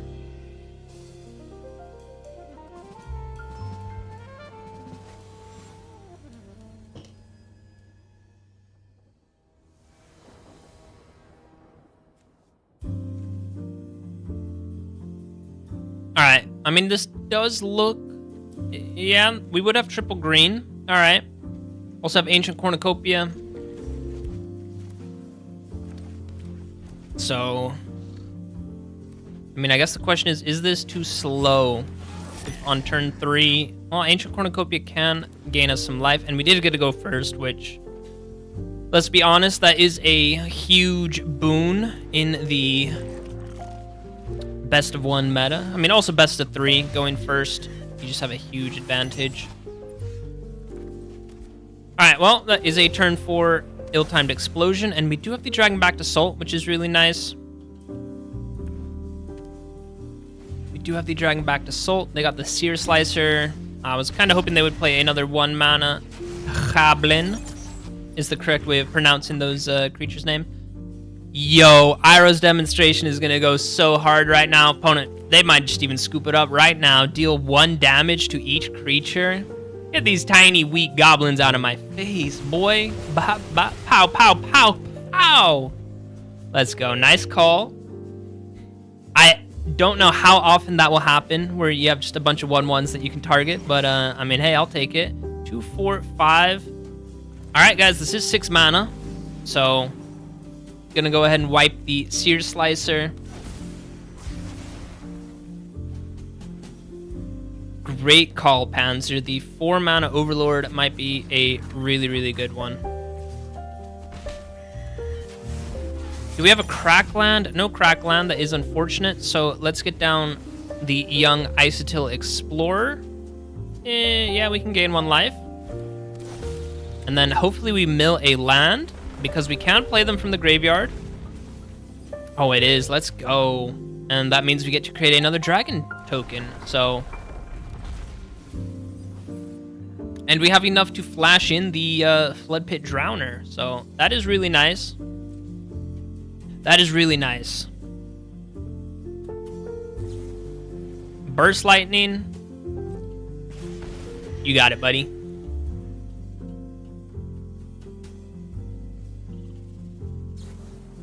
Another Burst Lightning. You got it, buddy. And they got the Engineer. And it's our turn. Opponent scoops it up. Yeah, that was way too much value for them. Could have gone with that ill-timed Explosion right there. Just to draw 2 cards. Don't think we need to wipe the board at all. Hopefully we find a land so that, again, we can just play a land. Isotil Explorer. Hopefully mills another land. And yeah, just start creating a ton of dragon tokens. So... yeah, I mean, that one, the Iroh's Demonstration came in pretty clutch right there.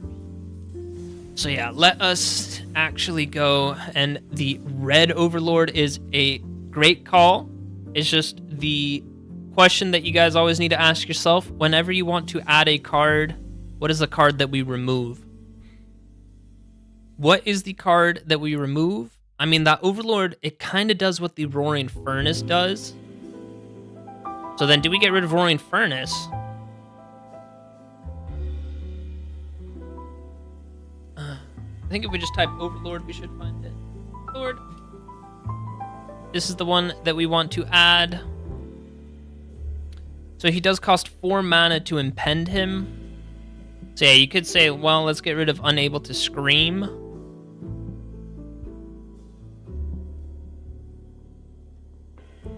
You know what? Let's go 2 copies and 2 copies. Let's try that split for right now. Let's try that split for right now. Let's try that split for right now. Bang back to Salt. All right. And we keep going. Haven't gotten a single Mirrorform target today, because either we just win with the Dragonback Assault. Aye.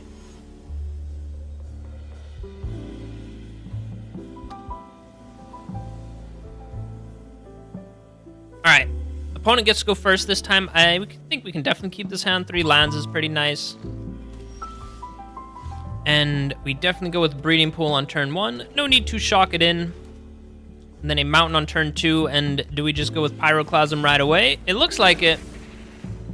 Yeah, see, so that is kind of why I like Pyroclasm a little bit more than Iroh's Demonstration.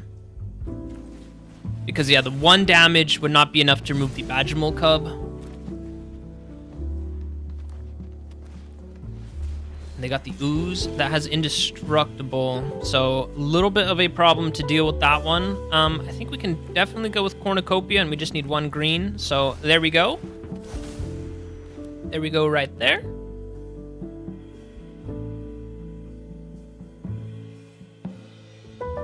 Opponent could have some enchantment or artifact removal. Can you just play as many of these as you want?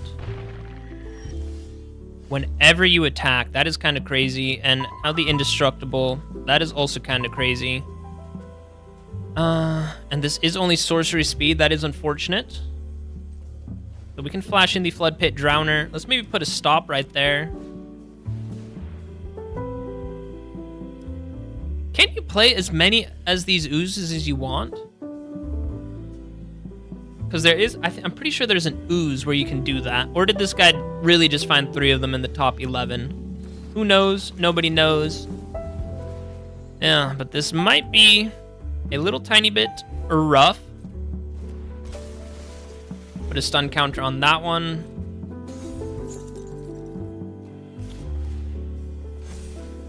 And then I think we just shuffle that one back into his deck. There is the Dragonback Assault, 2, 4, 5, and we do have enough to play it.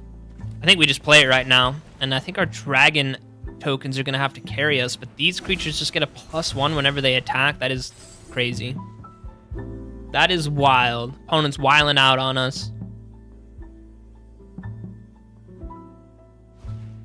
They got the Innkeeper's Talent for some more counters.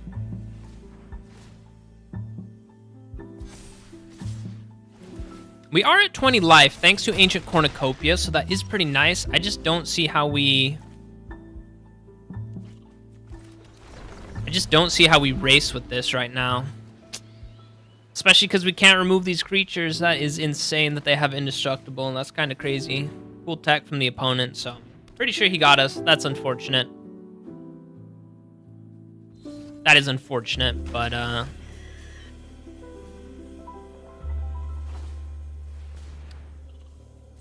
that's just 1 creature gains trample, but I mean, yeah, we just can't race this right now. I guess if we do find Mirrorform,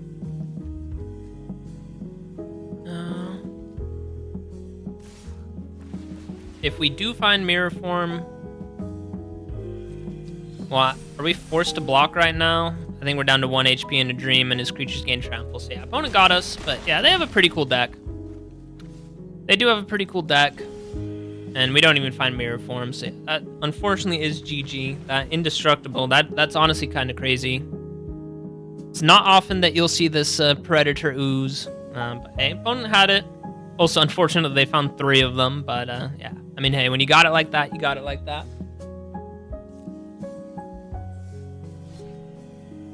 Oh, nice.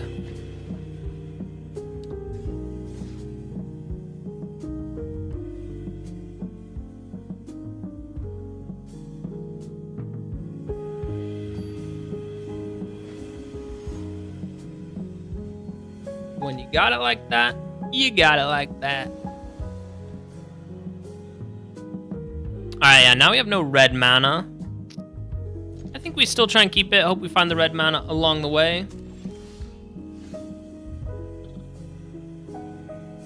We did find Unable to Scream Swamp. I still think we get this one down just because we can't flash that one in, so we don't need to take any damage. Opponent goes with Glimpse the Core, so they are looking to ramp. And we did find Overlord. Unfortunately, we still don't have any red mana, so a little bit of a problem. Opponent's just looking to ramp like crazy.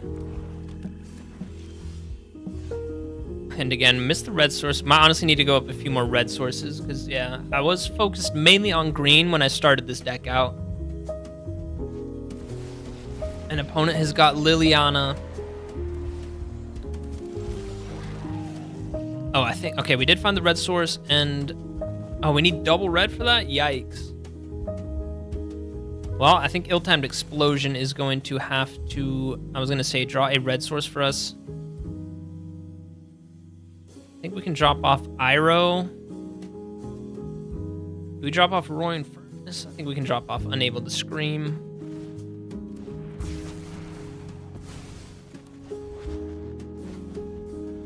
Alright, we can at least play Overlord next turn. We'll have 5 mana, so unfortunately that's all we can do. Yeah, Ordeal is pretty good.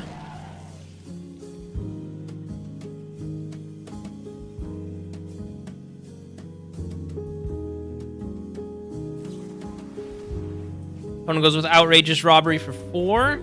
So let's hope they didn't find a Dragonback Assault. How many kill spells do we think they're playing with? Because we need double blue, which we do have. Honestly, I kind of want to go with Steaming Sauna. Let's see if we can put in any work with that one. Here's a Flood Pit. We will need to target down Liliana next turn. They get to create another zombie. Alright, guys. As sad as it is, I think I might have to scrap this deck, honestly. This deck might need a lot more work. Could go with a ramp package. They found an Ancient Cornucopia from us, that's fine. And one of these lands, and they go with Ill-Timed Explosion. Probably just to draw some cards.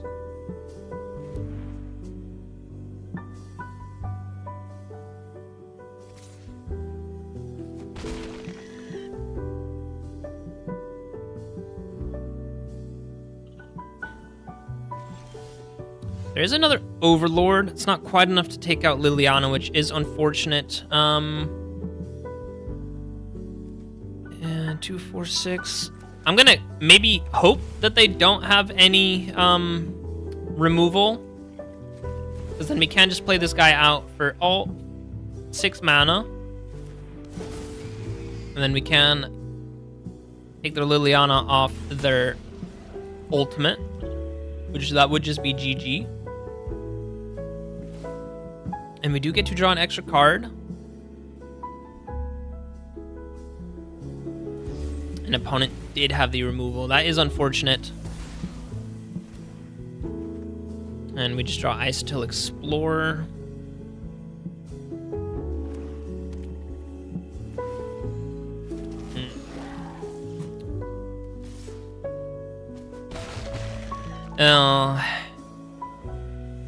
We can't move. They have Ugin as well. Alright, I'm not playing against another Ugin. Ay, guys. Yeah, this just is not the Mirrorform deck, which is unfortunate, man. I really wanted to play with a Mirrorform deck. And Dragonback Assault. I wanted to play with those 2 cards, but I don't think they just go very well together. And we just die way too quickly. And if we just focus on so much removal, then we just don't have enough permanence, which is a little bit unfortunate.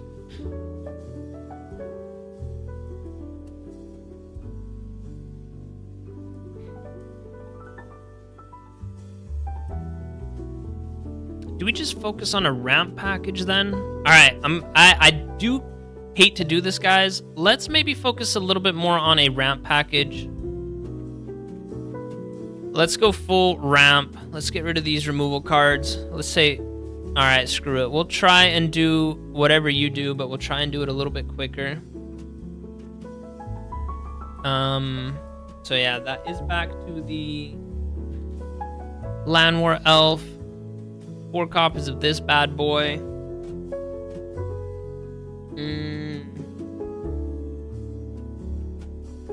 I do like Encroaching Dragonstorm. That's 4 mana right there.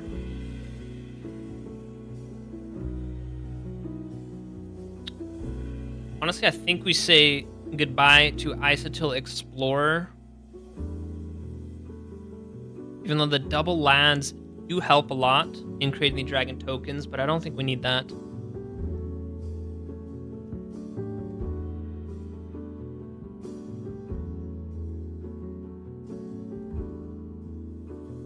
Yeah, okay, yeah, great call. Shared roots. Yeah, I really don't want to play with Badgemole Cub. Even though I do know it is a really good ramp card. Shared roots is a great call, though.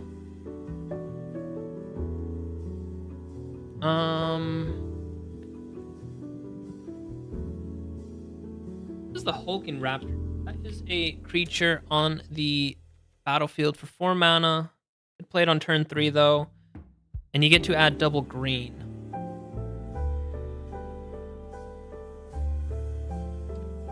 You do get to add double green.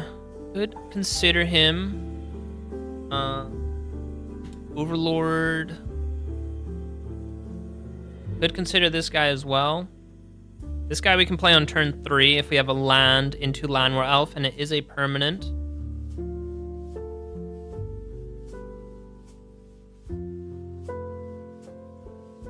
And it is also a creature. Let's try this. Let's go with these creatures. I do like the Hulking Raptor. And yeah, we're really not packing too much removal. Well, I mean, we still have Roaring Furnace, Overlord, and Ill-Timed Explosion. Is this too much ramp? These are creatures that can block.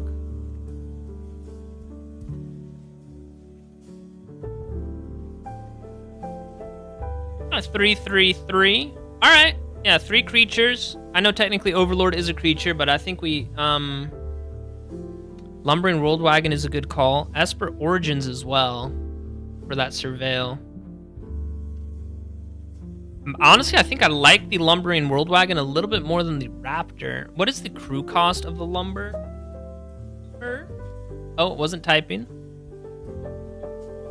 Lumber. It's a crew cost 4. I like the Raptor a lot as well because he does add 2 mana. It's just the only problem with Raptor is the Ward 2 on turn 4. Most people, if they have a 2 mana kill spell on turn 4, they will have 4 mana so they can answer it, and Nowhere to Run is just such a good card. Lumbering Worldwagon does fix our colors, even though Ancient Cornucopia, I think we actually stay 4 copies of Ancient Cornucopia. That has been just such a good one. I think we can go down a copy of Encroaching Dragonstorm because that only finds basics, and I mean, we only play 9 basics. It's not the most. Same with Shared Roots as well, right? It is only a basic that it searches for.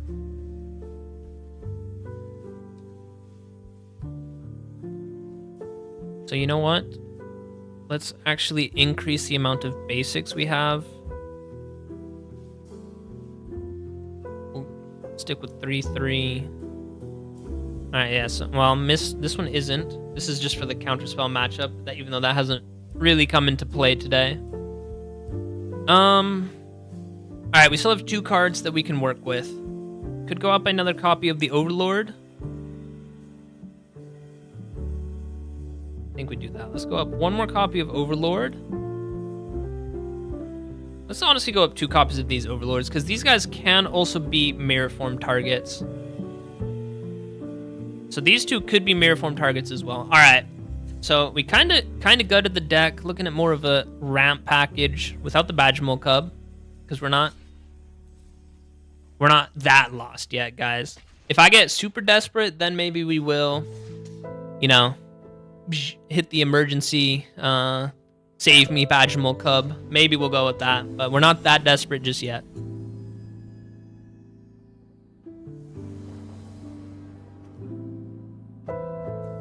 Alright, yeah, so Shared Roots, Ancient Cornucopia, that is a decent chunk of ramp right there. What is our play line, though? Is it Fabled Passage? No, I think we can get the Breeding Pool into the Sanctum, into Shared Roots, even find a 4th land. So Fabled Passage, and maybe save that one for the Dragonback Assault.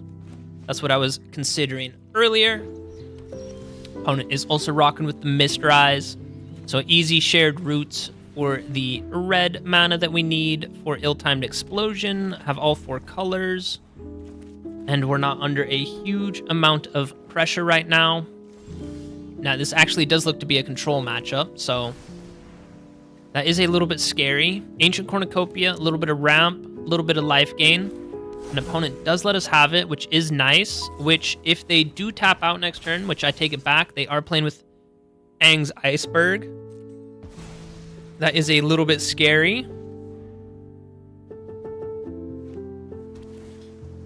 Oh, how do we beat a control matchup, actually? I guess Dragonback Assault is pretty nice, but they do have Aang's Iceberg, which does suck. So I think let's just try and impend the Overlord. So I need to find a red source. And I'm kind of doing this just to get a counterspell out of their hand. I mean, we know they have it. No More Lies. It'll quench you. Just because, well, they do let us have that. Okay.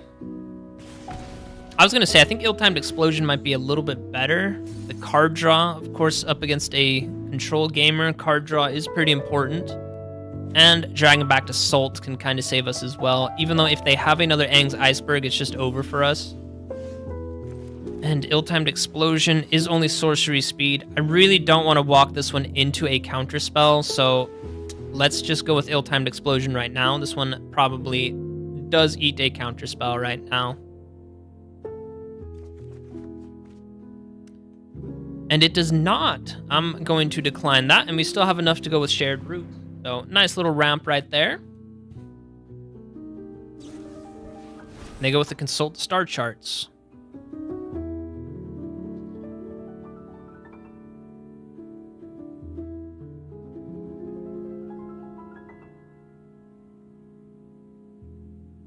Opponent goes with a Kit, Consult the Star Charts, and it does look like they are a Jeskai gamer.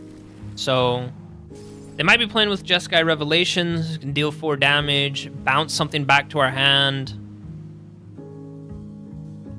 And I mean, we did find Mirrorform, even though we have no targets with it, which, yeah, I guess that is just another problem. Well, that's not true. We do have quite a few creatures, so, I mean, let's try it. And I guess if we were doing that, I should not have played the land. Because if this one does hit the battlefield, then we could have dropped a land. Even though they might have an Aang's Iceberg or something along those lines.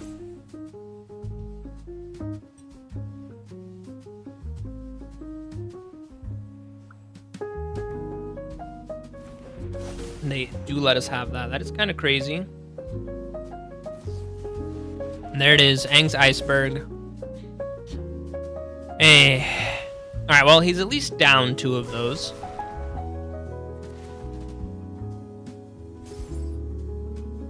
He is at least down 2 of those. And we will have an Overlord next turn. We just have no counters for it.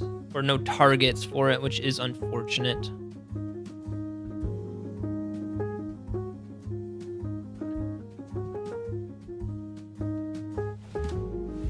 And opponent just goes with a main phase stock up.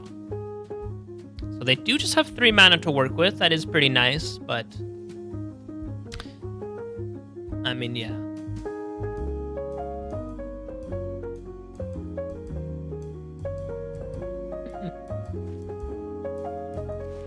It took them a while to think which 2 cards they wanted. They go with the tap land. And let me guess, they do nothing else for the rest of their turn. You love to see it. Let's try Dragonback Assault.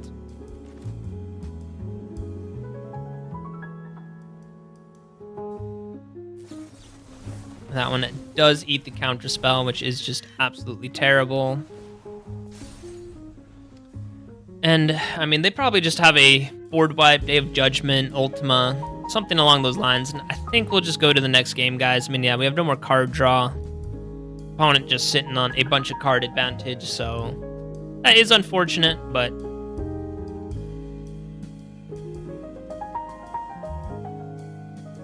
yeah, no targets for Mirrorform. And opponent is honestly treating it like it's the grand finals of an arena championship. So we will just go to the next game. I don't want to make you guys sit through that. That is honestly, whenever I watch YouTubers play and whenever they play up against a control matchup, it is sometimes, even when they win, sometimes it still feels like you lose. So, a horror story. You might honestly have to drop that Selesnya unicorn deck because, yeah, it's rough today. I feel so bad, guys. I feel like I had such a fun deck idea, just did not come together. Oh, this one, I think this hand's a little bit too expensive. This one is looking a lot better. Land War Elf, into the Furnace, into Ancient Cornucopia. I think we can get rid of Encroaching Dragonstorm. I'm sure we'll find some ramp along the way.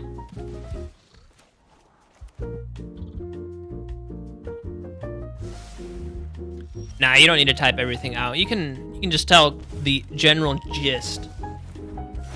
I can also type in unicorn.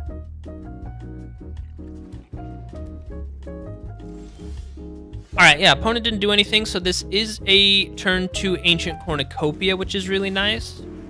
And if the opponent doesn't remove our elf, which, I mean, you know, they're playing with red and black, so I wouldn't be surprised if they had some kill spells, but if they do not, then this is a turn 3 Steaming Sauna, which I can get behind. Yeah, you can copy and paste it here. I don't know, what the copy limit is. So, but yeah, Steaming Sauna, turn 3 Steaming Sauna, that you love, gain 1 life. Let's go. So we're starting to pile up some card advantage. Next turn we can drop down the Dragonback Assault, so let's absolutely go. We will lose our elf, which is sad, but I mean, hey, he helped us get Ancient Cornucopia, Roaring Furnace, and Dragonback Assault all a few turns early, so yeah, an opponent didn't remove him. So let's absolutely go. Elf, you did your job admirably. Gained 3 life off of this one as well, which is really nice. Ooh, yikes. I just saw that the opponent dropped down a Valgavoth. That is pretty scary. Can we race that? Is Valgavoth legendary? He is, so unfortunately can't Mirrorform him. And he does have a pretty nasty ward cost. Opponent is probably reanimating Valgavoth right now, though. Oh, that thing does have pretty big life gain, which does suck. Did not mean to tap that one. That's my bad. Sack 3 non-land permanents. Don't even have 9 cards in hand. Well, we definitely go with Fabled Passage. Crack that. And I think we have all of our colors. Guess we could have gotten a blue source. We can go ahead and get down 2 little elves right now. Now, you know what? I might want to hold on to the elves. I was going to say, I might want to hold on to the elves, but no way that we're going to have 9 cards in hand. Opponent can just play our own Fabled Passage. That's pretty nasty. Valgavoth's a pretty cool creature.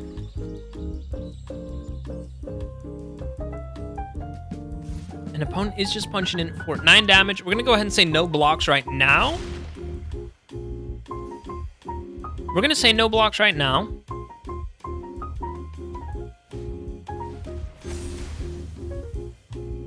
He does get our elf, which is unfortunate, but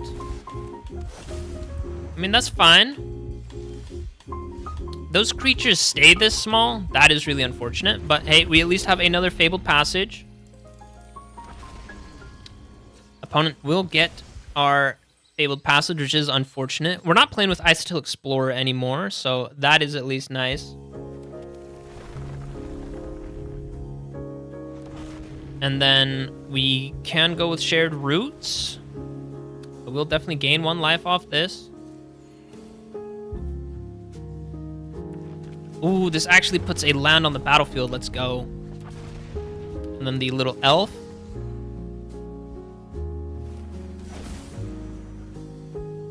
And then, honestly, let's just unlock this one. Go ahead and pop that elf right there.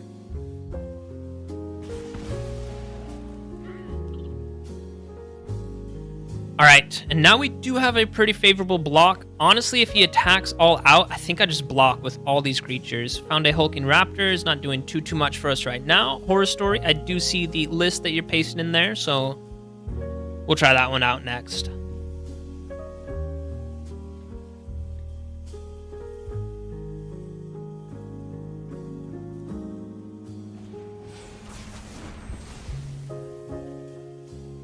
Yo, that deals damage to each non-dragon.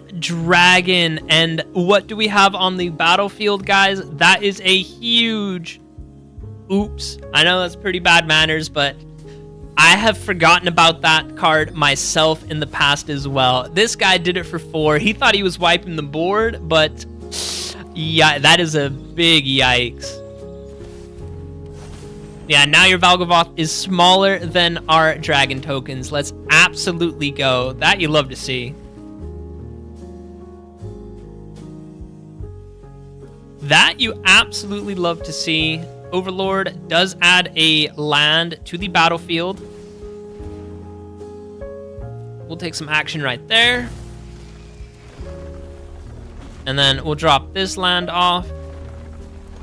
Oh, no, definitely don't attack. No attacks. Draw an extra card. Unfortunately, it is just a land.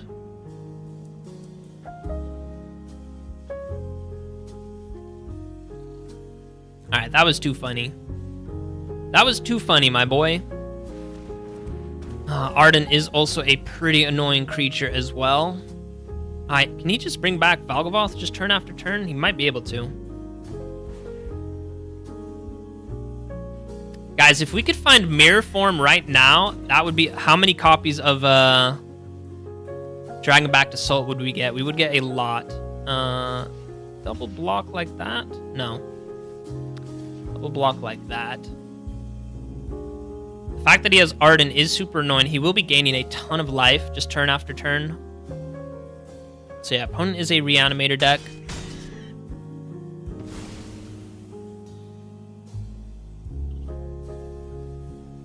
Opponent is going to have a ton of life, but I think if... Ooh, another Dragonback Assault is actually amazing. So yeah, he loses his elf. Ooh, we do gain 3 life off that as well, so we're back up to 19. And opponent, there are... I guess our elf is back in the graveyard, which is unfortunate. This elf also going in the graveyard. But now when we drop a land, we get 2...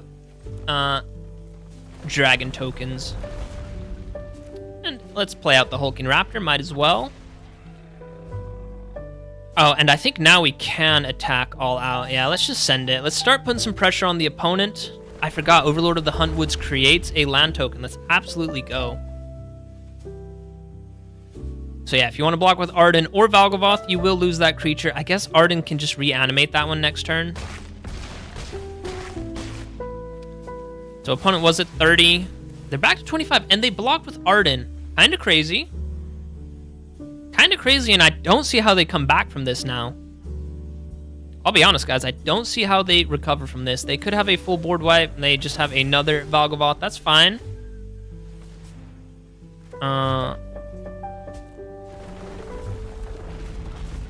Unfortunately, Overlord just deals 4 damage. Otherwise, I would have attacked all out. I still think we do attack all out, because I think we can just get the opponent then. Maybe he blocks the Hulking Raptor. That would be pretty awesome. He will gain 9 life, but he's taking 25 plus 9. He is blocking. Let's absolutely go. Now, Overlord will pay the full cost, because the ward cost is sack 3 non-land permanents, so... goodbye to you. And goodbye to your Valgavoth.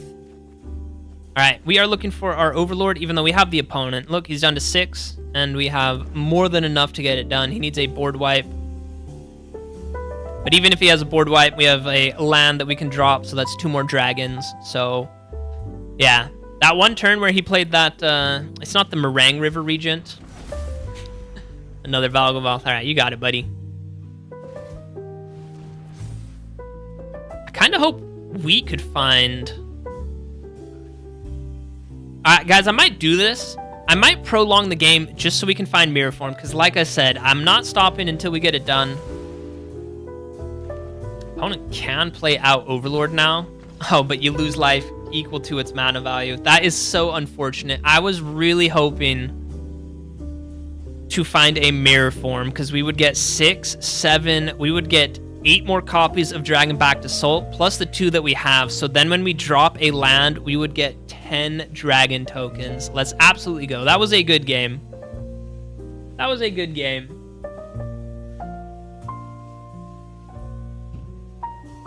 All right.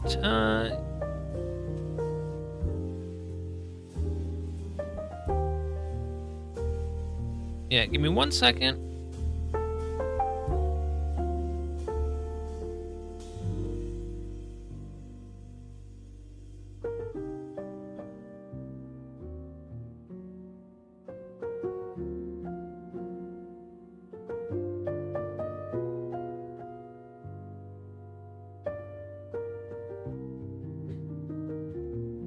Yeah, that was a clean game. Let's go. And it was against a kind of cheesy Reanimator deck. I think they got Valgavoth on turn 5, so it wasn't the turn... Yeah, because they played Life or Death, I think. A really cool Reanimation card. But yeah, that was a good one. That one was indeed a GG. Alright. I didn't mean to hit packs. Let's go to decks, and then... No, I think... Right? We are going to try Horror deck.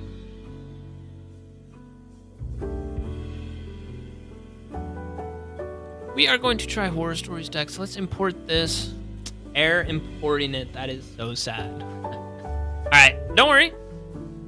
I will just type it all out. I will just type it all out. Wait, give me 1 second though, guys.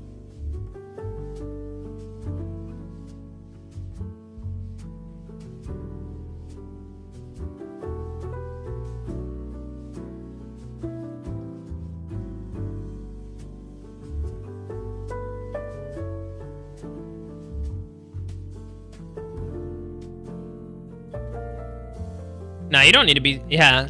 Oh, you typed it all out, Horror Story. Yeah, no worries. No worries. Yeah, I don't know if there's like a text limit or anything like that.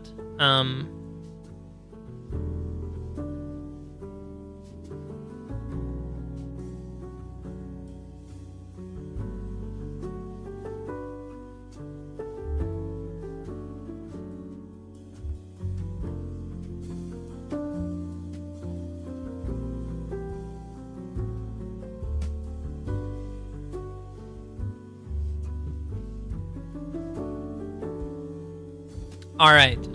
What are we doing? Let's see.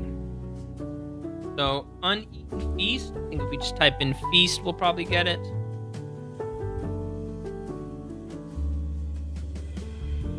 You mean case of the uneaten feast, I assume, because you said it was a Selesnya deck. Wreck raids. Raids. Oh no. Is it Rec? We do that one. Requisition raid we got. Figure of Fable is a cool one. I think if we just Fable, we'll probably get it. Figure of Fable. April.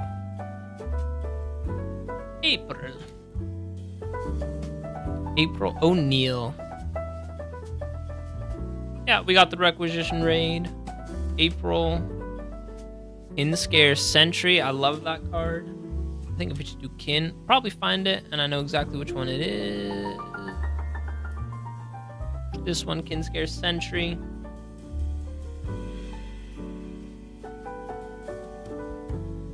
Horror Story, I just saw that it is your wife and your anniversary today. Big congratulations like that.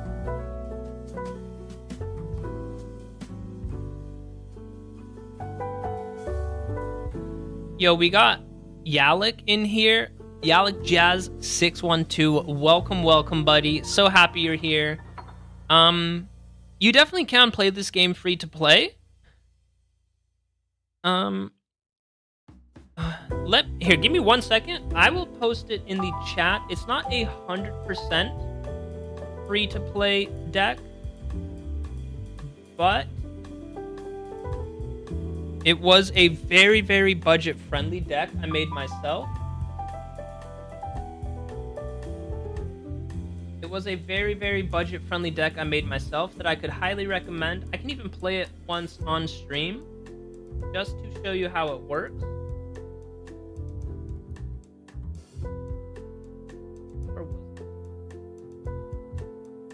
Yeah, it is a very, very budget-friendly deck. I could highly recommend it. Opponent here. And this one, I can just go to my video and I can just import that deck list real quick. So let's say done on this one. Don't worry, Horror Story. We will play your deck. Don't worry about that. I just want to play this one a little bit later. So let's go to this new deck. All right, yeah, so Jazz, if you wait like 5-10 minutes, we're going to build this deck real quick, and then I will show you this very budget-friendly deck that I made for newer players. It's a pretty recent one as well. I think you should have a decent number of these cards. Some of them I think are like burn cards that I think you get in some of the starter decks, potentially. But yeah, Horror Story also has some really good advice. Yeah, if you do your dailies, and if you play Jump In, if you just start Arena, I agree. Playing Jump In is definitely what you want to do. But yeah, I'm going to finish making Horror Stories deck real quick. So we finished with Kinscare Sentry. We got the Sheltered by Goats. Of course, that one. You just type in Ghost. That one already 4 of. I already know that. Oh, even though you said 3 Sheltered. Voice of Victory.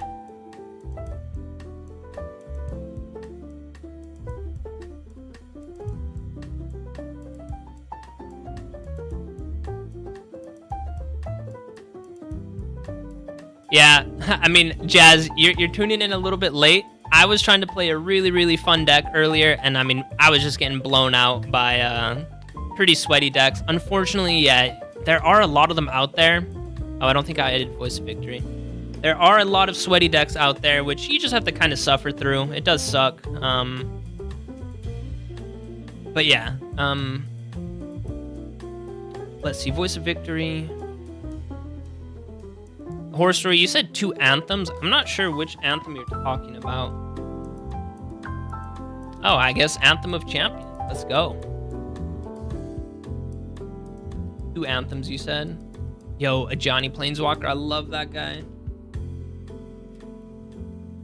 Which one, though? Ooh, you didn't specify which one. I'm pretty sure you mean that one that creates the Kithkin token. Let's see. 2 walkers. Caretaker's Talent. Just type in Care. There we go. You just have 1 Caretaker's Talent? Pack Beast. I love the Pack Beast as well. Oh, it wasn't typing right there. 3 Pack Beast. Split up. Lit up. I should have been doing this from the beginning.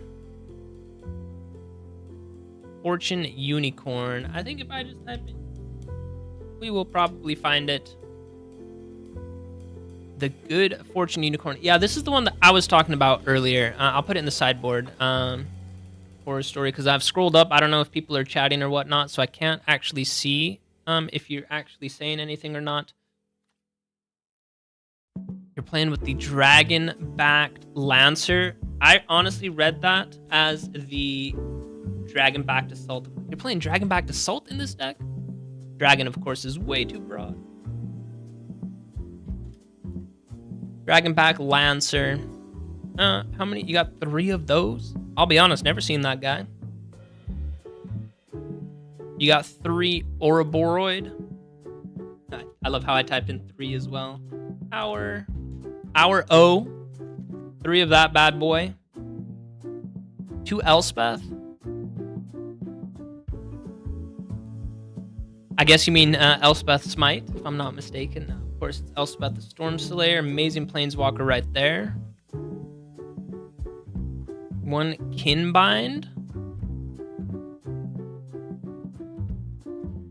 Oh, actually, I've been wanting to play with that card, so I might go up 1 or 2 more copies of this one.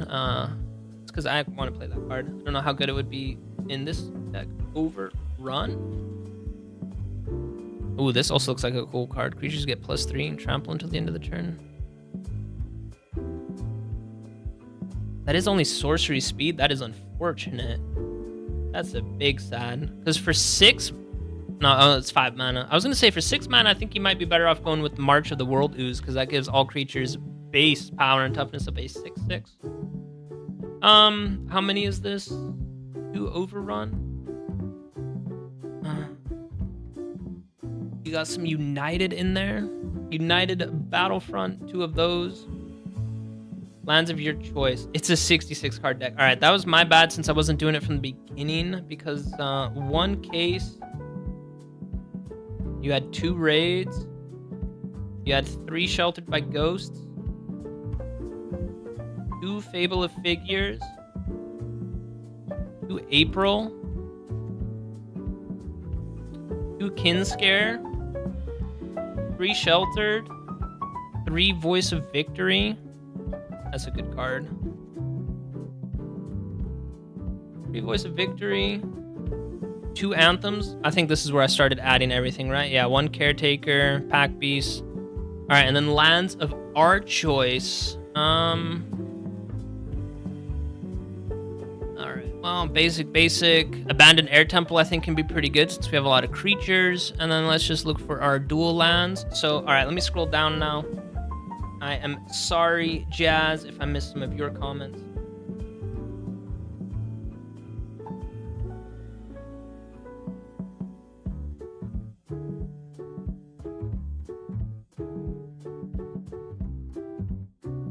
Okay, yeah, Jazz, I don't know if you're still here or not. I will play that deck right now for you. Let me just go ahead and add these lands real quick.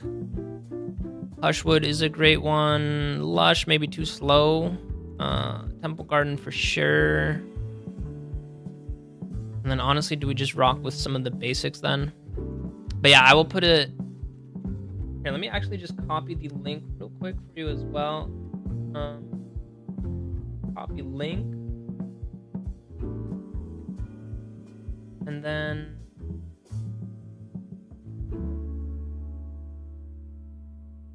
post it. I'm not sure I think I can post it on Twitch. Yeah, because I don't have the YouTube chat hooked up right now. All right, yeah, wait. Let me finish this deck real quick. I think we can go with Multiversal. Starting Town, probably pretty good. How many lands are we rocking with right now? It's only 20. What's our mana curve? 2.9, kind of expensive. So I think we need at least 4 more lands. Sorry. 4 more lands. I think just some more basics, right? Let's maybe go like this. Well, because you did say it was 66. All right, there we got 66.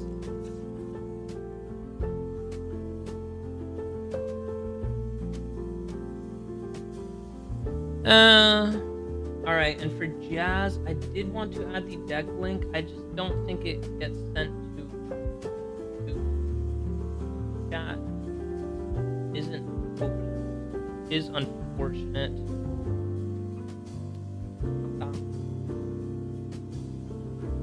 But yeah, I'm pretty sure this will only get posted to Twitch, which, yeah, like I said, is unfortunate. But if you follow this link,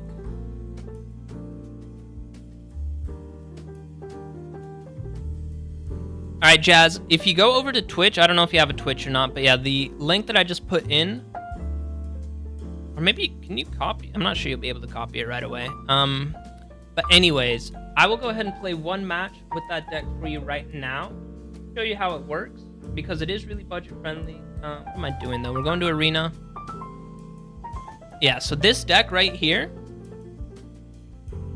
I really like it because it is playing with Hitsugu's Second Right, and it's just 2 copies of them.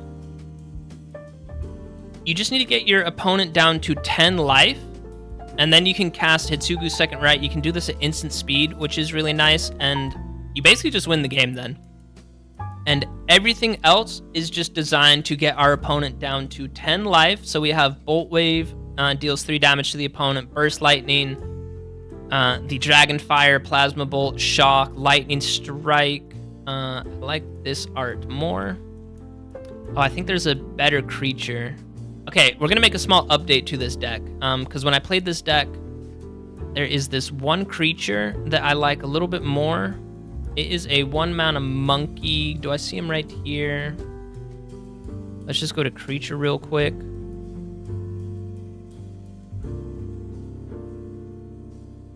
Where is this one? Here, this guy. The Fanatical Firebrand can deal 1 damage. And yeah, Boulder Dash and Corroding Dragonstorm. All of these spells are basically just designed to get the opponent down. It is primarily a red deck, so we're going with a lot of mountains.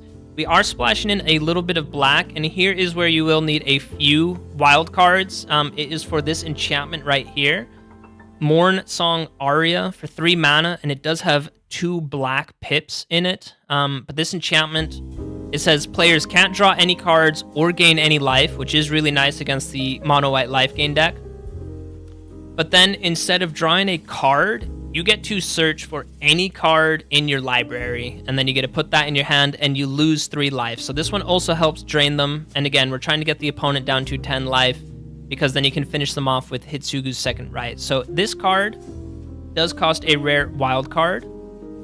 And then, since we are playing a dual-colored deck, and since we do want to go really, really fast, unfortunately, I do think you need these lands as well.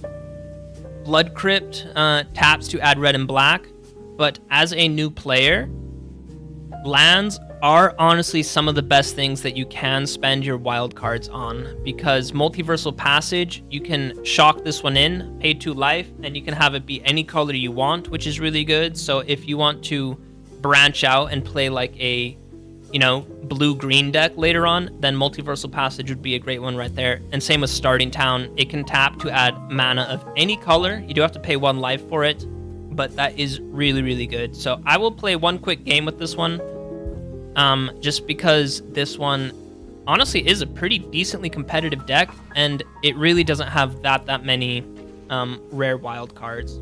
And then we'll hop over to your deck, Horror Story.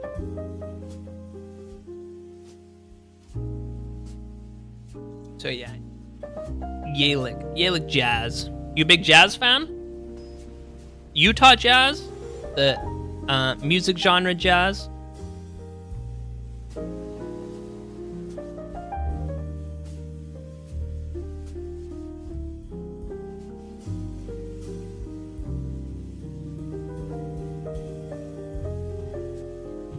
Oh, you also played with Morn Song Horror Story? That's awesome. Alright, opponent goes first, but yeah, we can definitely keep this hand. What's also really nice, Jazz, if you're still here, really nice about the Morn Song is it basically lets you tutor for any card in your deck. So this one can help you find the Hitsugu's Second Right. Even though the opponent is looking to be really aggressive themselves. Boulder Dash is pretty nice. We will go with Starting Town, and we'll just blast the opponent for 3 damage right away. We will blast the opponent for 3 damage right away.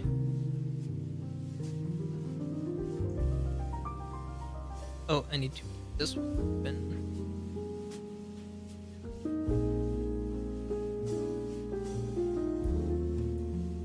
I think Jazz said he needed to head out, so I think he left, which is unfortunate. But yeah, we'll rock with this deck. And yeah, we'll switch over to your deck in a second. Horror Story, 66 cards. You're crazy. You are crazy, but I respect it. I'm not sure our opponent's here, which is unfortunate.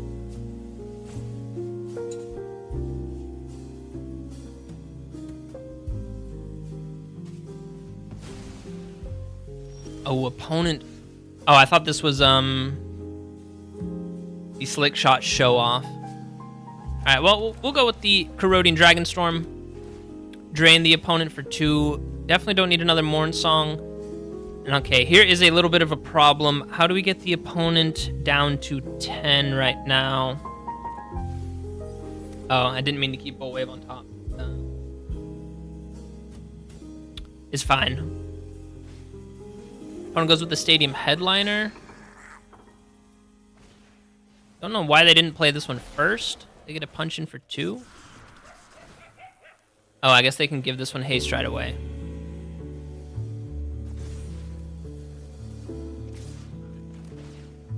Is this permanent or? Yeah, that is just until the end of the turn.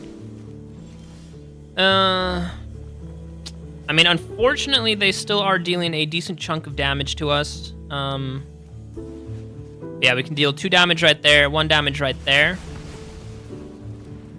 And then, honestly, let's keep Burst Lightning available so that we can get rid of their Bleeding Effigy. My screen went black for a second.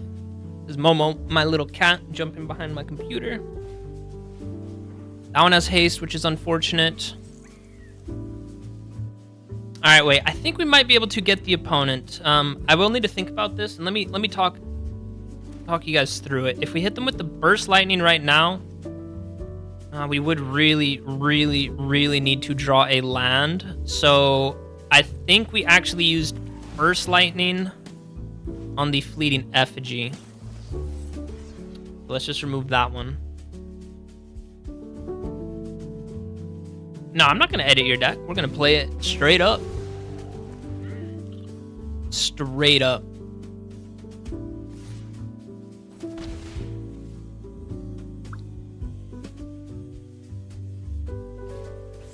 They go with Plasma Bolt for 3 damage. All right, we did hit the land. Unfortunately, I think we need to shock it in. And we will be giving them a card. We go down to 5. They punch in for 1. Oh, guys, I think the opponent's going to be able to get us. We will try it, though. All right, yeah, we're just going for it.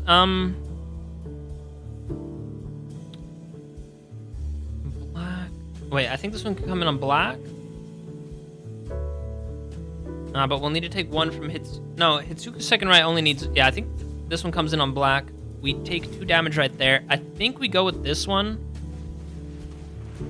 Oh, wait, but I'm losing 3 life myself as well. Yeah, we lost. Okay, yeah, we lost this hardcore.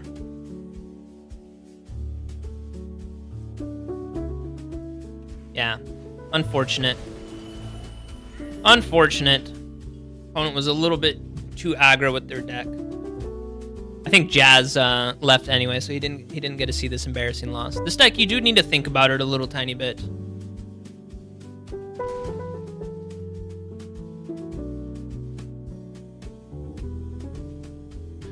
Finished me drink.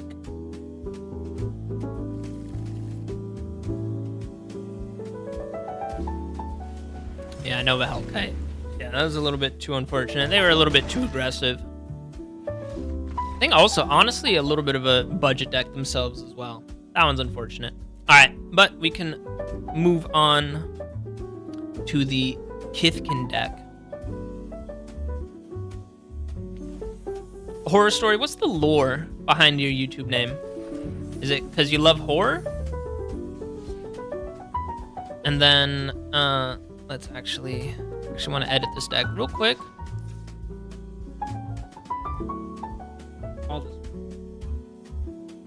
Horror Story.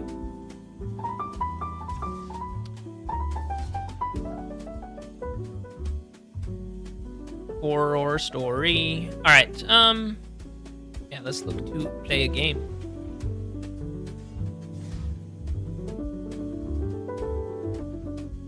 I do feel really bad, guys, that the Mirrorform deck didn't work out. Even though we did get a few good games. The games that we did get were pretty good, but that's a big sadness. Is a big sadness.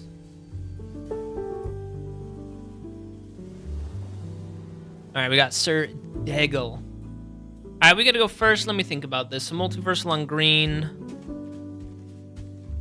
Oh, can you say no to 2 Ouroboros? This is a really expensive hand. I'm gonna risk it, guys. I think we can. I think we bang. We bang with this.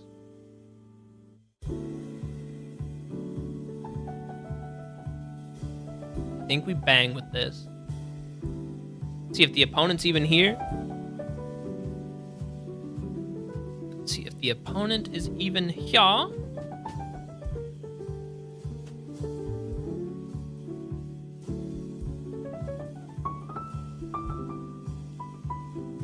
Your deck is so good, the opponent is trembling in fear.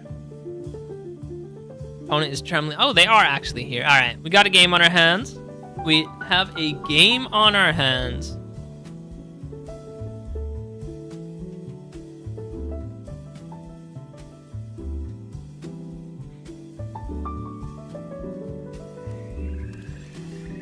Opponent with the Blooming Marsh.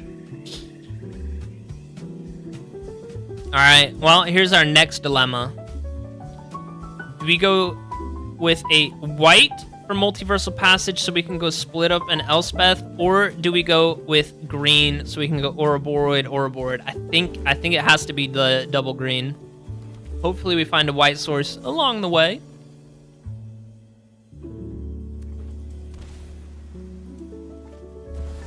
Oh.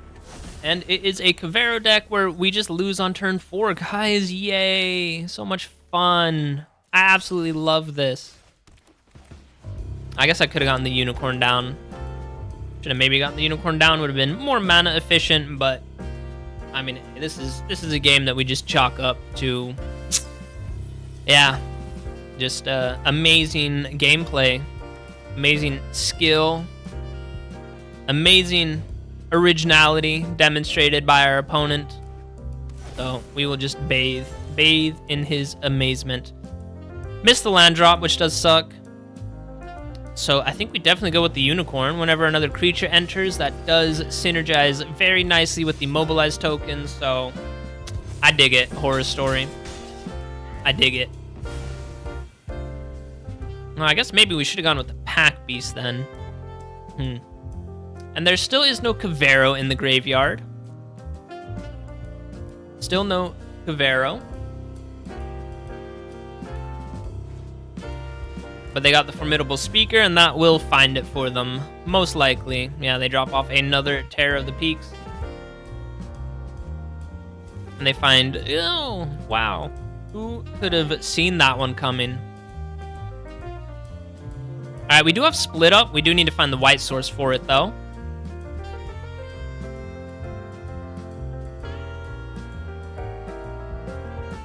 And I guess if I read the Unicorn properly, I should have gotten the,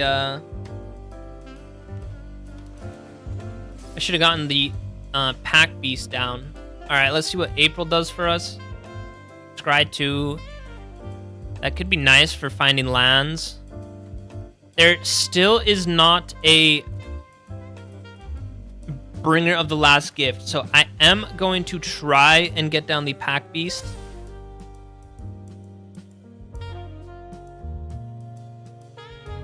And I think we can just hold for one turn. If the opponent does not get Kavero in the graveyard, or not Kavero, I mean Bringer of the Last Gift, and we might be able to win. He could, of course, just transform into Deceit and then bounce our Pack Beast and probably make us discard it, or even the Unicorn. So let us see.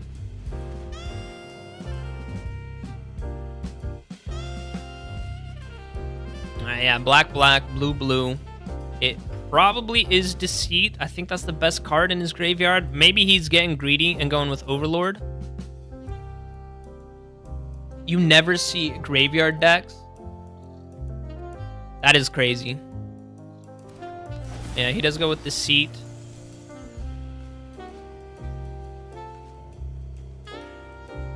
Did he only just spend blue mana? I mean, guys, it's so funny when you see this. I find it really funny. He could have definitely done it for black, and blue, where he would get to look at our hand and make us discard something then, but no. So yeah, these guys just net deck. Which, I mean, yeah. No, it does get wins. We did find Ouroboros. Let's absolutely go. We could also attack all out, but nah, I don't see how you can say no to an Ouroboros. Life Gain is actually a pretty nasty deck as well. If they get the Leyline on turn 0, Which I've said it earlier, I think the ley lines are a little bit cheap. I find it kind of lame that you can, on turn 0, play a 4 mana card without paying its mana cost. That's pretty busted. Especially because most of the leyline cards are pretty decent. I mean, the green one sucks, but, yeah.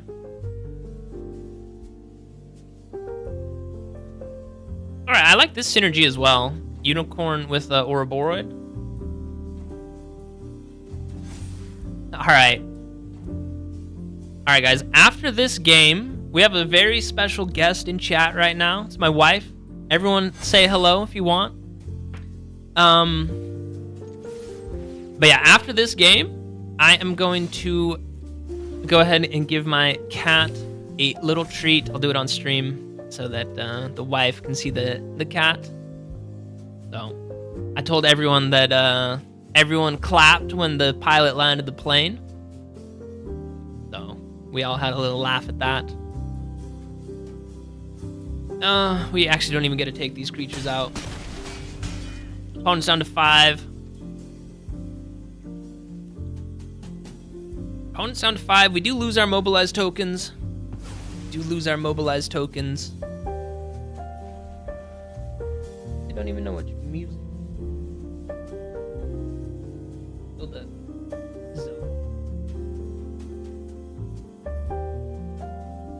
Alright.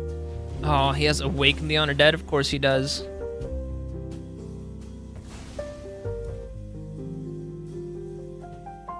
Of course he does. An elemental. Opponent gets that one. Sheltered by Ghosts is a pretty nice pickup. I think we just go with another Ouroboros, though. I don't think anything in our hand is better than that creature right there. Another land would be pretty nice as well, because then Elspeth can give our creature +1 in flying. So, alright, if we can hold for one more turn, then I think we got it. Do we attack with the unicorn? I don't think so, just because they want creatures in their graveyard, and we're still at 20 life, so I think we're sitting pretty. They get to mill 3 cards. Oh no, they have the Bringer. Please tell me they don't have a Kavero in their hand.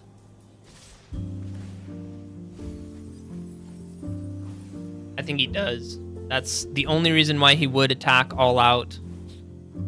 So we're not going to let him put any creatures in the graveyard, but I mean, it's over, guys. Yeah.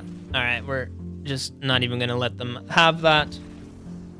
All right. Let me hit you guys with the... I think it's intermission. Is that just chatting? Yes, that is. All right. And let me go get the treat for Momo.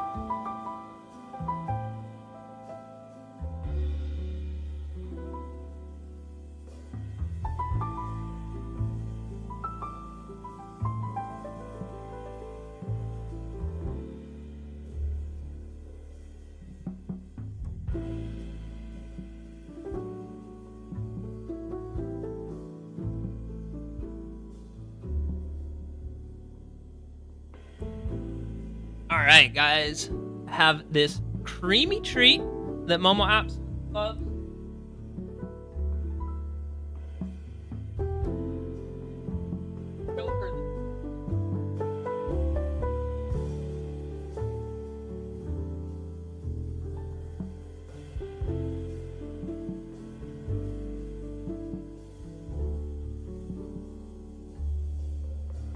All right, ladies and gentlemen, it is Momo on stream.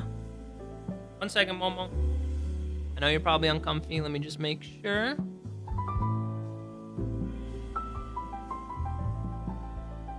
All right, I hope my wife is here. You wanted to see Momo. Here she is. Oh, the microphone is blocking her, but there she is on stream.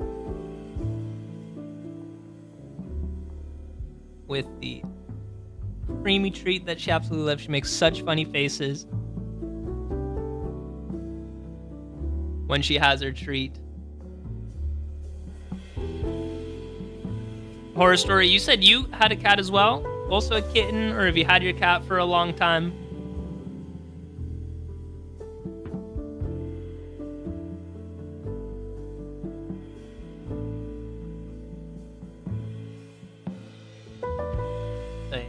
Momo is doing good. She was sleeping today. I was playing with some of her mice earlier. We also have this one string that she absolutely goes crazy for.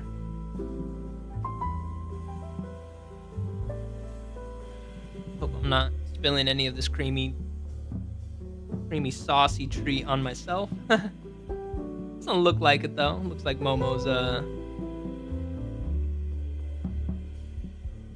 looks like... Wait, can you guys hear me?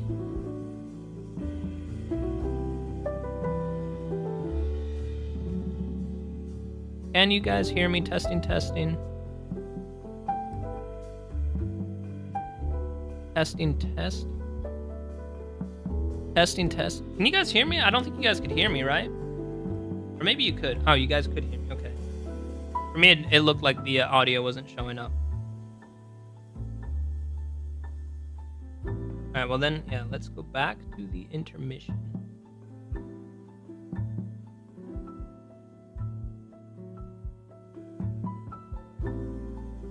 She's making such funny faces. All right, Horror Story has 2 rescues. That's so awesome that you rescued some cats. Pumpiest right there.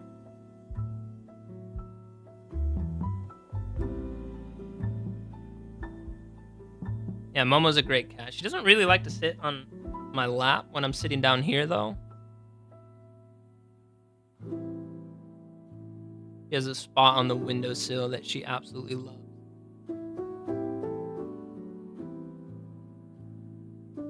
So.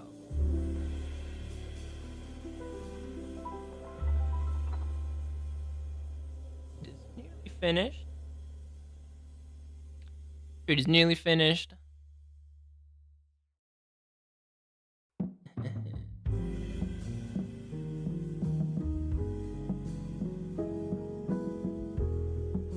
Two cats does... I mean, I think we would also like to get 2 cats eventually as well. But right now, we're fine with Momo, though. Had her for just over a year. A little bit older than 1 year right now.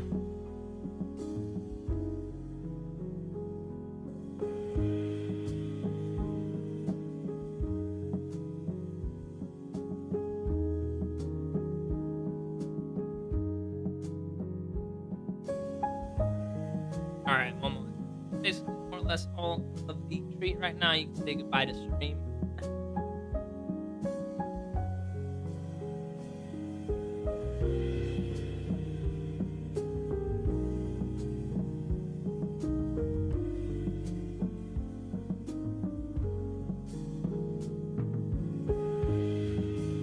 All right.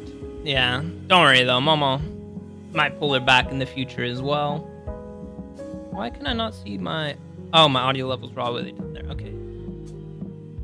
Alright, let us forge on ahead. I really like the vision. Horror Story. I really like the vision. How many lands did you say? You run 26 lands? I think we were also rocking 26. Let me just double check.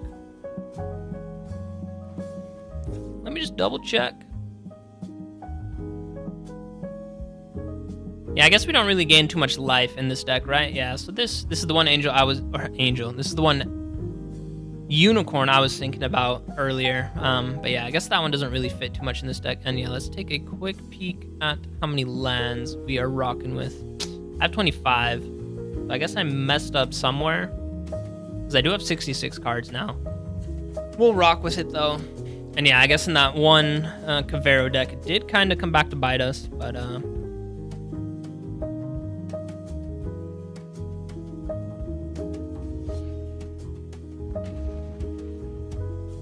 yeah, I think I maybe also played that wrong. I think I should have maybe played the Pack Beast earlier, because I think if I played Pack Beast, I could have attacked with it. And then, or I could have played the Unicorn. That one could have had Summoning Sickness, and the Dalkovan Pack Beast could have attacked, having those tokens, get some +1s from it. I think that was maybe the correct play. I think that was probably the correct play line, but alright, this one looks pretty good. We got a figure of Fable on turn 1. this kin binding. We get to create... Oh no, all our creatures get +X +X. Let me think about this for a second and read it. I know my face might actually probably block it. Get the cable down. Get +X, where X is the number of creatures that entered this turn. When do they get +X +X though? Does that work off the immobilize mechanic? Does that work off the immobilize mechanic? And then I don't think we need to take any damage right now. We can get starting town down next turn. And then a big smack right there. Big smack, big dommage. Opponent with the high noon. I can respect it. Got an Ouroboros. This is just 1 mana to level up, and then 3, which we won't have. So yeah, level that one up. And then a starting town. And then, yeah, honestly, a pretty big... Oh, you said United Front. I think I got the wrong card, actually. Sorry, opponent. I did United Battlefront. I mix those cards up all the time. I guess you're not... Yeah, United Battlefront, I think, doesn't make sense in this deck. So we'll take that one out.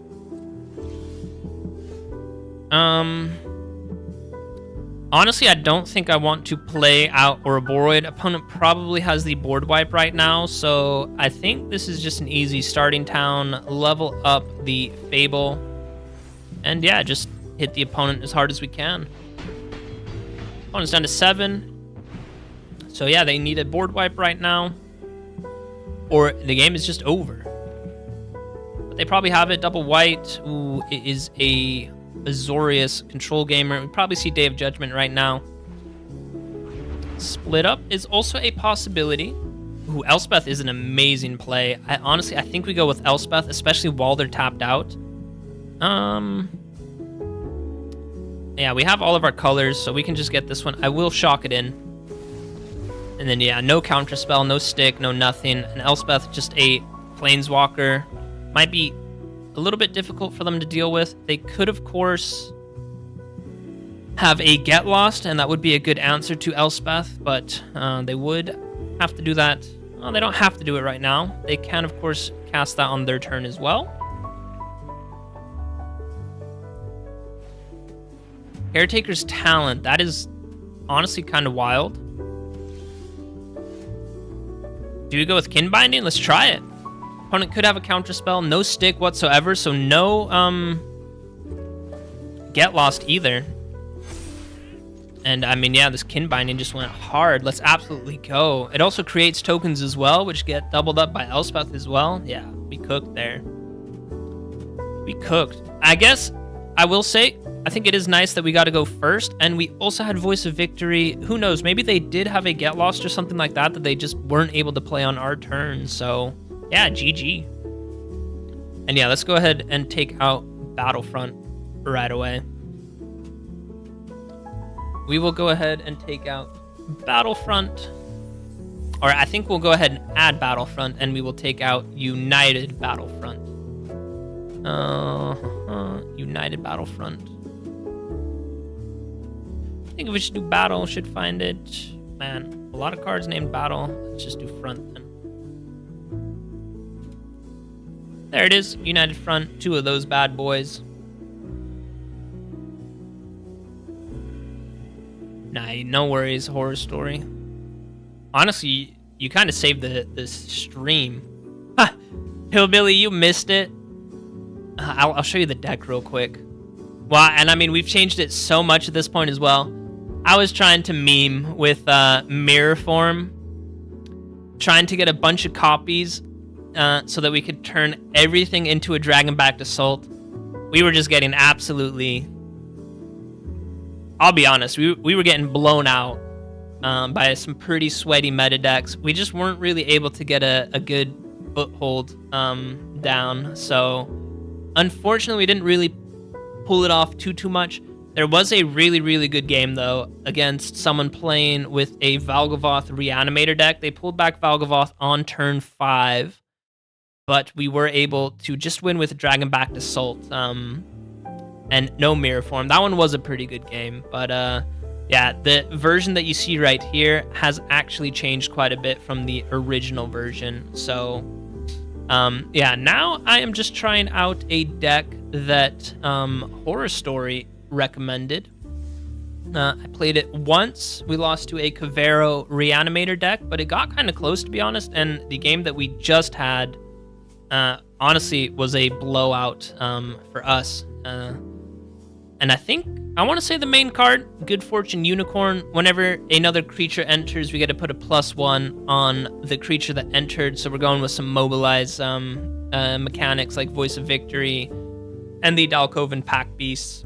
And then just a bunch of other ways of putting counters. So, yeah, fun deck.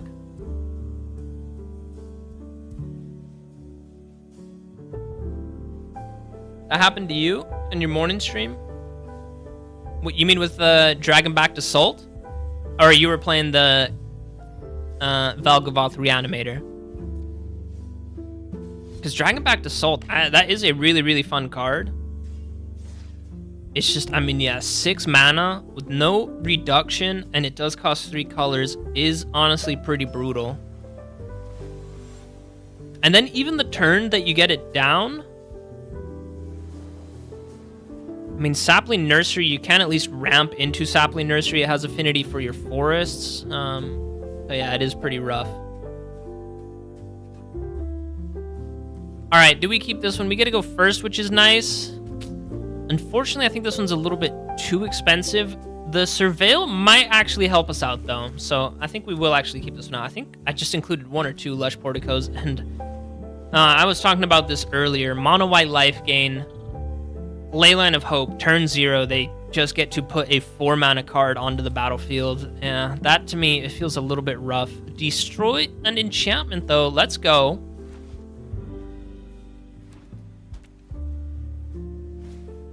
Rune Lurker Bat. Pretty nice for you. Ooh, that's my bad. Yeah, you need a basic. And yeah, they have a Johnny. They gain some life. Multiversal. I think this one can come in on... Yeah, this one can come in on green because we have another white source. And then the Raid for sure will destroy this enchantment. And then we can create 2 tokens and then go with Sheltered by Ghosts. So, yeah, might be able to come out of this one on top. Yeah, Hillbilly is going live soon. Nice to hear that. I'm hopping off kind of soon. Of course, they have another Ajani though. Gain a bunch of life. Yeah, I don't see how we come out on top. Oh, down to 14. Maybe Elspeth can save us. We would also need a split up. I think we're just dead though. This is 9, 10, 11 plus the life gain. Yeah, we're just dead, guys. So that is unfortunate. We say GG, go next. We say GG, go next. Hillbilly, if I may ask, do you know which decks you're going to play for the early access event? Because, yeah, I don't have early access. I haven't requested it or anything. I've heard it's kind of difficult to get in there, so I kind of just want to build up my community a little bit more so that I could eventually approach them and be like, hey, I have a pretty nice following. I have a great community here. Post videos every day. Yo, we got someone joining on Twitch. Thank you so much for the follow. Huge shout out to you. Fiona Grace. Big shout out. Thanks for the follow on Twitch. I do appreciate it. Lush. We do get to go first, and Lush Portico can maybe help us find a land, so I think we'll keep this one. But yeah, like I was saying, Hillbilly, do you know which... Might be crazy, guys, but we are getting rid of Sheltered by Ghosts. You know which decks you're going to be playing for the early access? I don't think it really matters our color too much. And then we do get the Unicorn on turn 3. Nice, you're taking user suggested ones, yeah. Yeah, I've seen a few cards that look like they'll be a lot of fun. Opponent goes with a cease and desist. They go with the cease side, and they just choose to pounce on out of there. All right, that wasn't really a game, so yeah, we'll look to maybe get one more. We'll look to maybe get one more. We will look to get one more.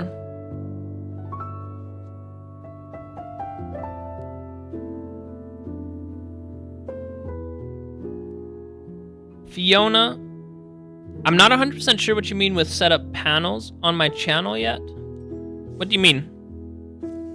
And I'm sorry, I had my Twitch minimized. Yeah, I'm not 100% sure what you mean with panels. But I appreciate you being here. Awesome you're here. Magic or Slay the Spire? This is Magic, yeah. GG go next, indeed. All right, we gotta go first again, which is really nice. Momo's coming to play with her spring. Or her string. I mean, 3 lands. Got a creature into a Sheltered by Ghosts and an Ouroboros. I don't see how we say no to this.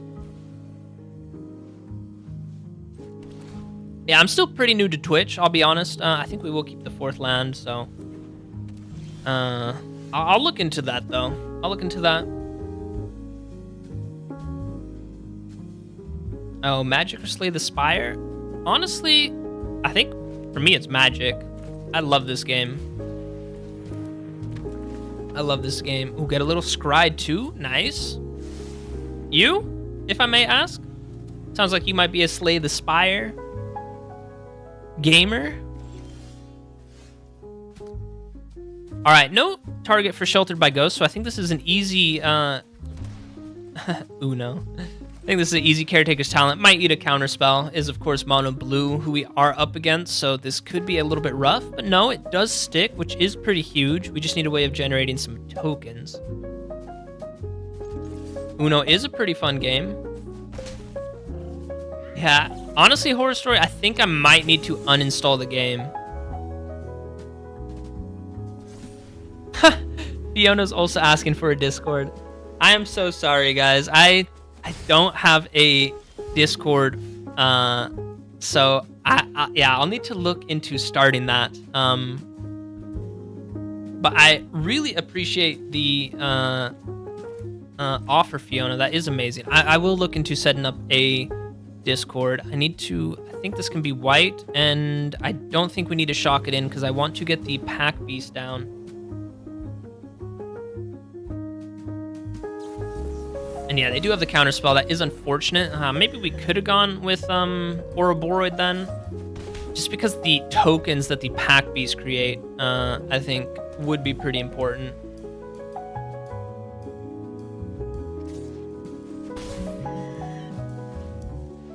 And a Storm Chaser's Talent, such a good card.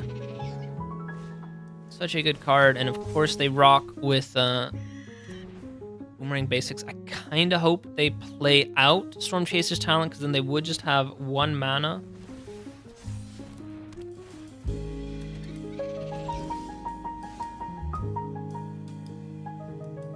Do we go with a double? This is a legendary creature. Midnight Fiona, alright. Do we go with a double Sheltered by Ghosts? They would not be able to target our creature. Honestly, I think we do that. When this creature enters, I don't care too much about that Glimmer. And then we go with another Sheltered by Ghosts. We'll just take their Prowess Otter tokens away. And then we can punch in for 4, gain 4 life, so we're back up to 20. And next turn when we play Ouroboros, start putting some counters. Let's go. Momo, where did you...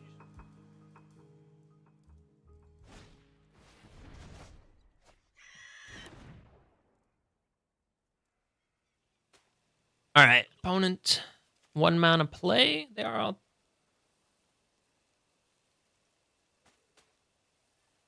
Storm Chaser's Talent. Oh, do they have a flash creature? They might, so let's maybe try and get a counterspell out of their hand. I think they would be pretty incentivized. They don't. Flash creature that can deal 3 damage. I mean, the Flood Pit Drowner costs 2, and they can tap that one. So I think we are going to say no attacks. I do know that if they have Boomerang Basics, they can bounce this one next turn. Oh, and it is predicted. Absolutely read him like a fiddle and played him like a book. Now he has Ouroboros to deal with, and we have another Sheltered by Ghosts. So yeah, no blocks. Opponent will have a ton of card draw, which is pretty unfortunate.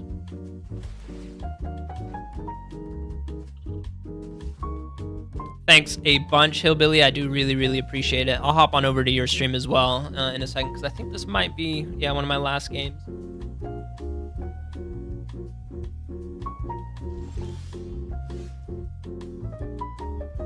Put a +1 on each creature we control. Let's absolutely go. Let's maybe try and force a counterspell out of their hand. Could honestly be another flash creature. I guess let's just take this one. And then the... Oh, guys, you know what I'm really worried about right now? And I know they have it.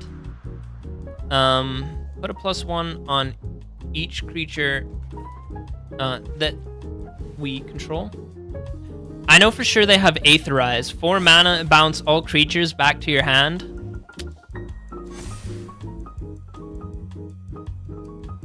So, I think we just hold. Could just be more flash creatures. That is a possibility. But I'm pretty sure they have Aetherize. I'm pretty sure they have Aetherize, which says bounce all attacking creatures. Oh, I guess you can target this one as well. Okay. Maybe we just have to punch in.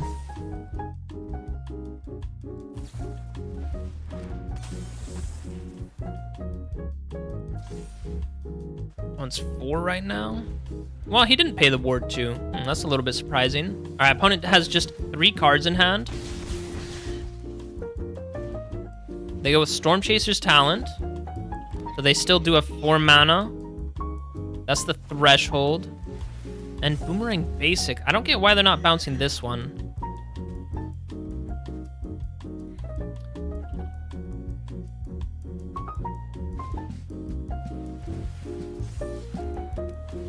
Storm Chaser's Talent, that still is 4 mana. This is really unfortunate, guys. Also because we have no...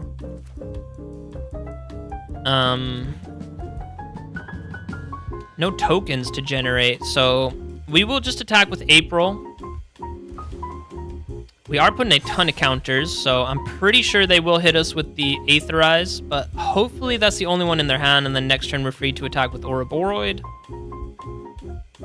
I guess it could be Into the Flood Maw, but I mean, this one has double Sheltered by Ghosts, so opponent needs to pay 4, and there it is. I called it. I knew they had it. So that's fine. We do lose the Sheltered by Ghosts, but they don't get any tokens back. United Front is really nice, and creatures gain Trample. Let's absolutely go. Opponent might think that he can just chump block forever. Oh, and I guess I maybe should have put Overrun on top. That's my bad. That is definitely my bad.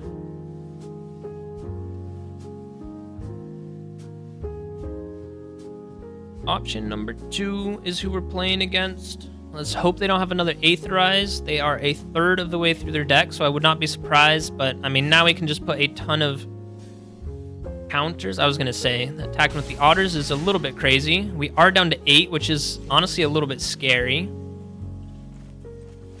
Yeah, let's go with a United Front. We can do this for 3.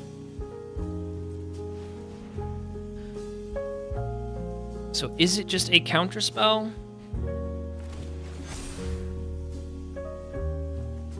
All right, there's Overrun, which is really nice.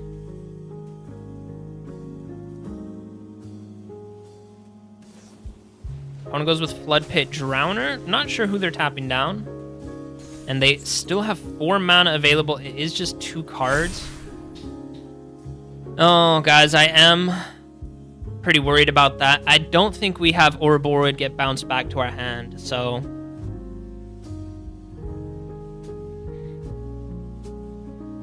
And we're taking 3 damage in the air. It is another Flood Pit Drowner. I know for sure they're not attacking with any of their ground creatures, and they just got a card draw for turn. I guess with Storm Chaser's Talent, they can return Aetherize. But he's attacking all out. No, he's not. That is fine. This is honestly a pretty annoying opponent.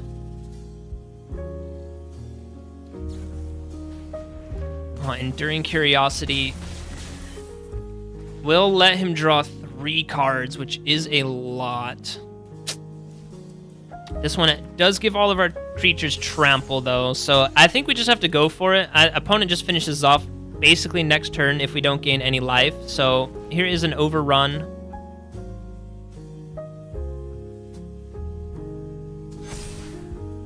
And I mean, I guess he could... Opponent could just have another Aetherize because he does have 4 mana. I thought he had 3, so... Yeah, this is really unfortunate. Voice of Victory, kind of nice. Kind of nice, but at the same time, I think we just attack with these 2, and if it isn't Aetherize, yeah, it's just over. Opponent had the Whale. We'll send that one to the bottom. Does he have another? Was that just 2 mana? Oh my gosh, we actually got them.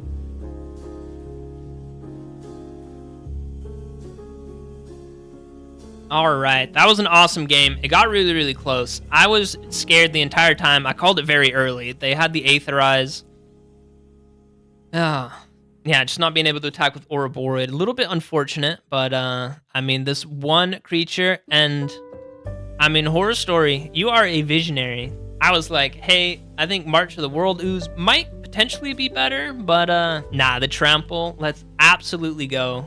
Just a little token, trampling through for 59 Dommage. Let's absolutely go. That is a fat GG. That is a fat GG. All right, and No Less wants to know, is there any way to make the Una deck stronger? Which Una deck are you talking about? Because I've made a few.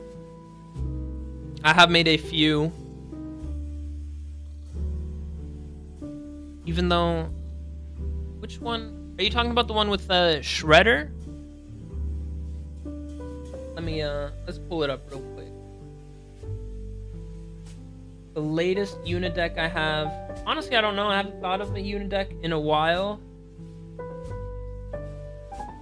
Cloning of Shredder. It's not that one. It might be this one. Una got shredded. Alright, I think that was the last game. That was a really good game to end it on. A little bit of a clencher. Opponent, some pretty annoying cards. Let's be honest. Aetherize, mono blue, tapped. Yeah, lost in Una. I think this is my third, well, is it the third one? No, I played one of them on stream. I made a video with Lost in Una. I made this latest one. I'll pull it up right now. Lost in Una. And I played one on stream as well. You added the Wall of Ba Sing Se. That's pretty funny. I don't see how that makes it better, though, because I don't see how you really ramp up to Wall of Ba Sing Se. That's 8 mana. It's not an enchantment, right? If we type in wall, hopefully that finds it quickly. Yeah, it's an artifact. Nuna only pulls back enchantments, so yeah, honestly, Wall of Ba Sing Se, I'm not sure how good that one would be in the deck. I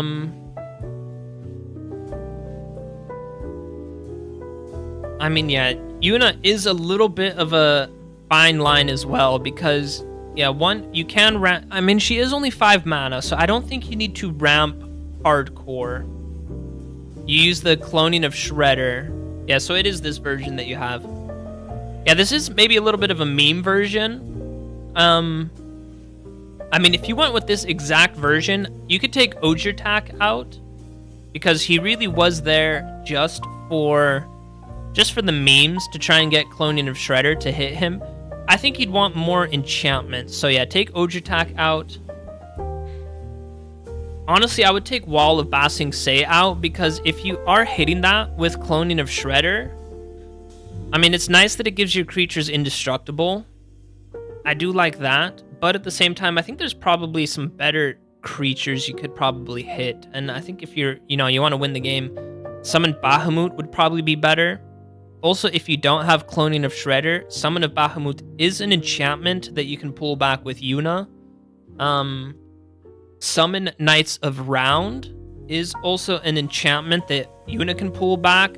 And this guy does have Indestructible, so he is a pretty good blocker. That kind of acts like the Wall of Ba Sing Se. This green Overlord lets you ramp a little bit. So, yeah, I think if you literally went with this version of the deck, honestly, while Yuna can pull back Cloning of Shredder, I don't know. So, what do you feel when you play the deck? Yeah, Knights of Round is really fun. No less. When you play the deck, do you feel like you need more removal? Do you need more board wipes? Because, yeah, if you need some more board wipes, you could maybe cut, like I said, totally cut Ojatak in this.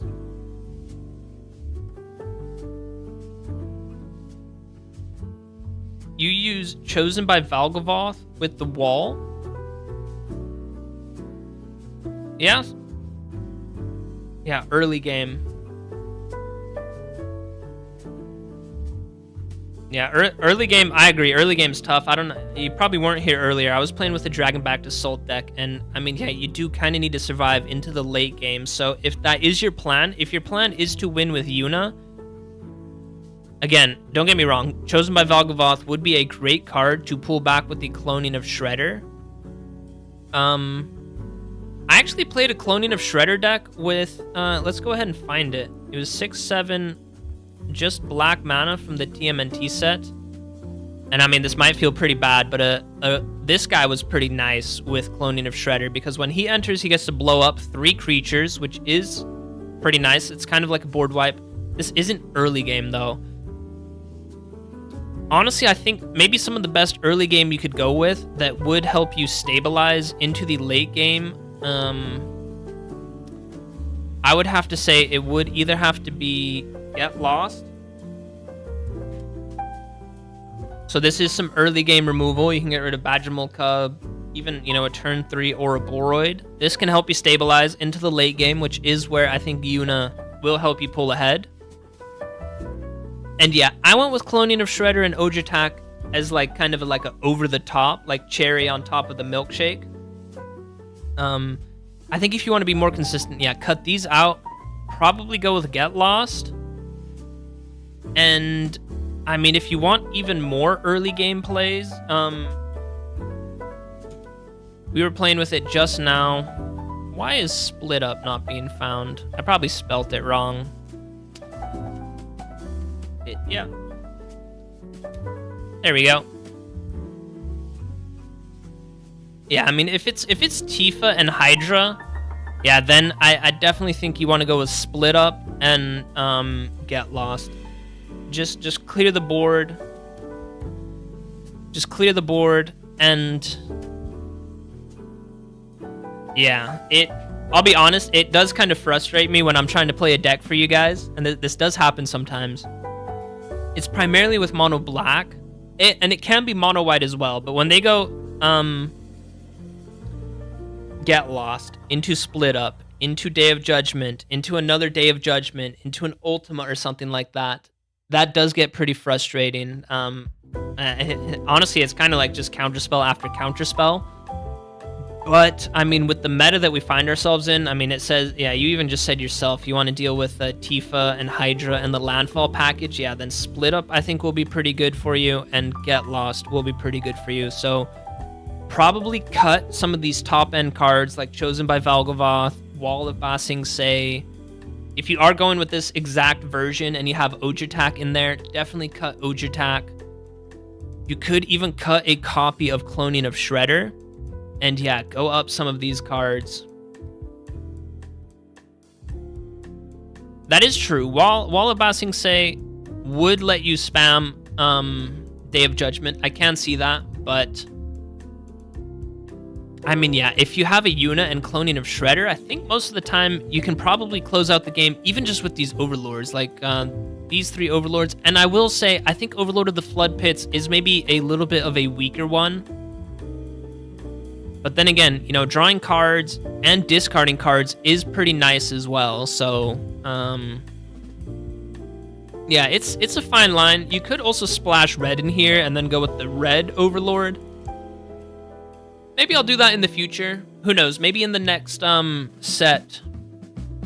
Yeah, I guess this is kind of it for me, guys. It is getting a little bit late where I am, and I still want to call with my wife. But I'll maybe have to defer to Hillbilly for this, because he does have early access. Maybe if there's a really sweet enchantment from the new Strixhaven set that would be great for Yuna to pull back, maybe I will make a Lost in Yuna deck, splashing in some red.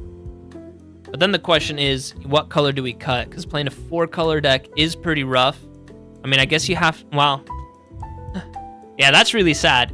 Yuna, you have to play green and white. If we splash in red, then that means that blue gets cut. But then that means that we stop playing with Lost in Littlejohn, which I think is just so much fun with Yuna.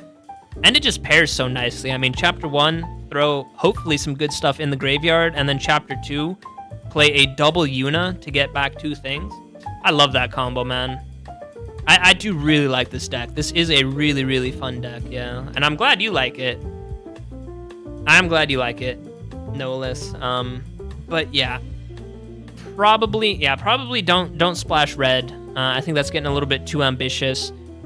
And yeah, maybe cut 1 or 2 of the top ends. And I mean, you didn't say how many copies of Cloning of Shredder and Wall of Ba Sing Se you're playing. But yeah, let's say you're playing 3 Cloning of Shredder and 2 Wall of Ba Sing Se. You could honestly maybe go down 1 copy of Cloning of Shredder and 1 copy of Ojutak. Or if you really, really want Wall of Ba Sing Se, you know, 2 copies of Wall, 2 copies of Cloning. Maybe get rid of Summon Bahamut. Oh, shit, Momo just pushed my lamp down. Give me 1 second, guys.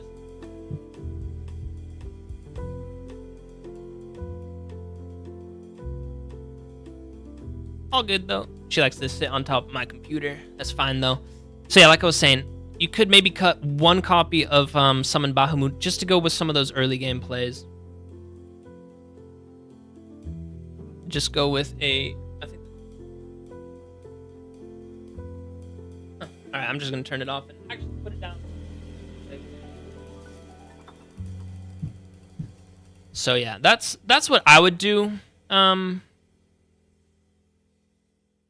Many 5 colors. If you're playing a 5-color Yuna deck, that is wild. Maybe 5-color. No, I think that's too crazy. And I mean, black with Yuna could work pretty well because the black Overlord does put things in the graveyard, and I mean, black has really, really good kill spells. I'll be honest. I think blue is definitely the weakest color. In Yuna, but. Like I said, I love the Lost in Littlejohn enchantment. I think it just pairs so nicely with Yuna. And, I mean, if you want to be really, really degenerate, I'm not sure if you've thought of this. You said you like Wall of Ba Sing Se and stuff like that.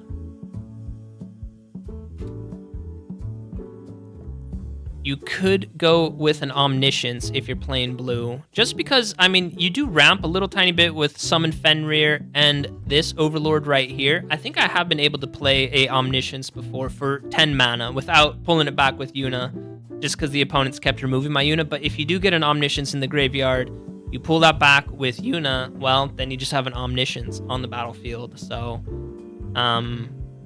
yeah, that's maybe a little bit too ambitious. But... ladies and gentlemen, I think that's where I'll end it. Thank you guys so much for joining me. Horror Story was here for a while. Who else did we have here? Nolis just joined us. Big shout out to you. We had Hillbilly, who might be streaming pretty soon. Definitely go check him out. Might pop over there on Twitch. We had Fiona join us. She also hit us with the the follow, which I really appreciate. We had Panzer earlier. We had someone from Italy, which was pretty cool. So yeah, it was a really, really fun stream. And like I said, guys, my wife is on a business trip right now, so I am free tomorrow. So I might do a stream tomorrow as well. I'm not sure it'll be Magic. I think it might be a variety stream. G Braidotti. Not sure I'm saying that properly, but yeah, you got here a little bit late. That is unfortunate, yeah. So yeah, that's unfortunate. But yeah, like I said, I probably will stream tomorrow, guys. I think I can definitely stream tomorrow. Honestly, I might try and stream Monday as well. Tuesday, I am definitely dedicating to streaming. That one is for sure a variety stream. I think we'll be playing some Dead Space. I love that game. I guess if we still have a few people in chat here, what other games do you guys play? I know everyone here loves Magic. It's probably my favorite game as well. It's just so easy. I also play it on my phone. So easy to play it on your phone as well. No Less is rocking with the Unideck. I absolutely love that. I'm going to say done right now. We're not going to save any changes. But maybe we'll play the Unideck tomorrow. Who knows? Maybe we'll also just revisit this Dragonback Assault deck. Or maybe I'll just think of a different Mirrorform deck, because I kind of did want to play Mirrorform. So also a really, really fun card to build around. Yeah, Horror Story, you did say that you were getting into Dead Effect, yeah, so. Yeah. Anyways, I do really appreciate all you guys who spent some of your Saturday with me. It's always a really, really fun time hanging out with you guys.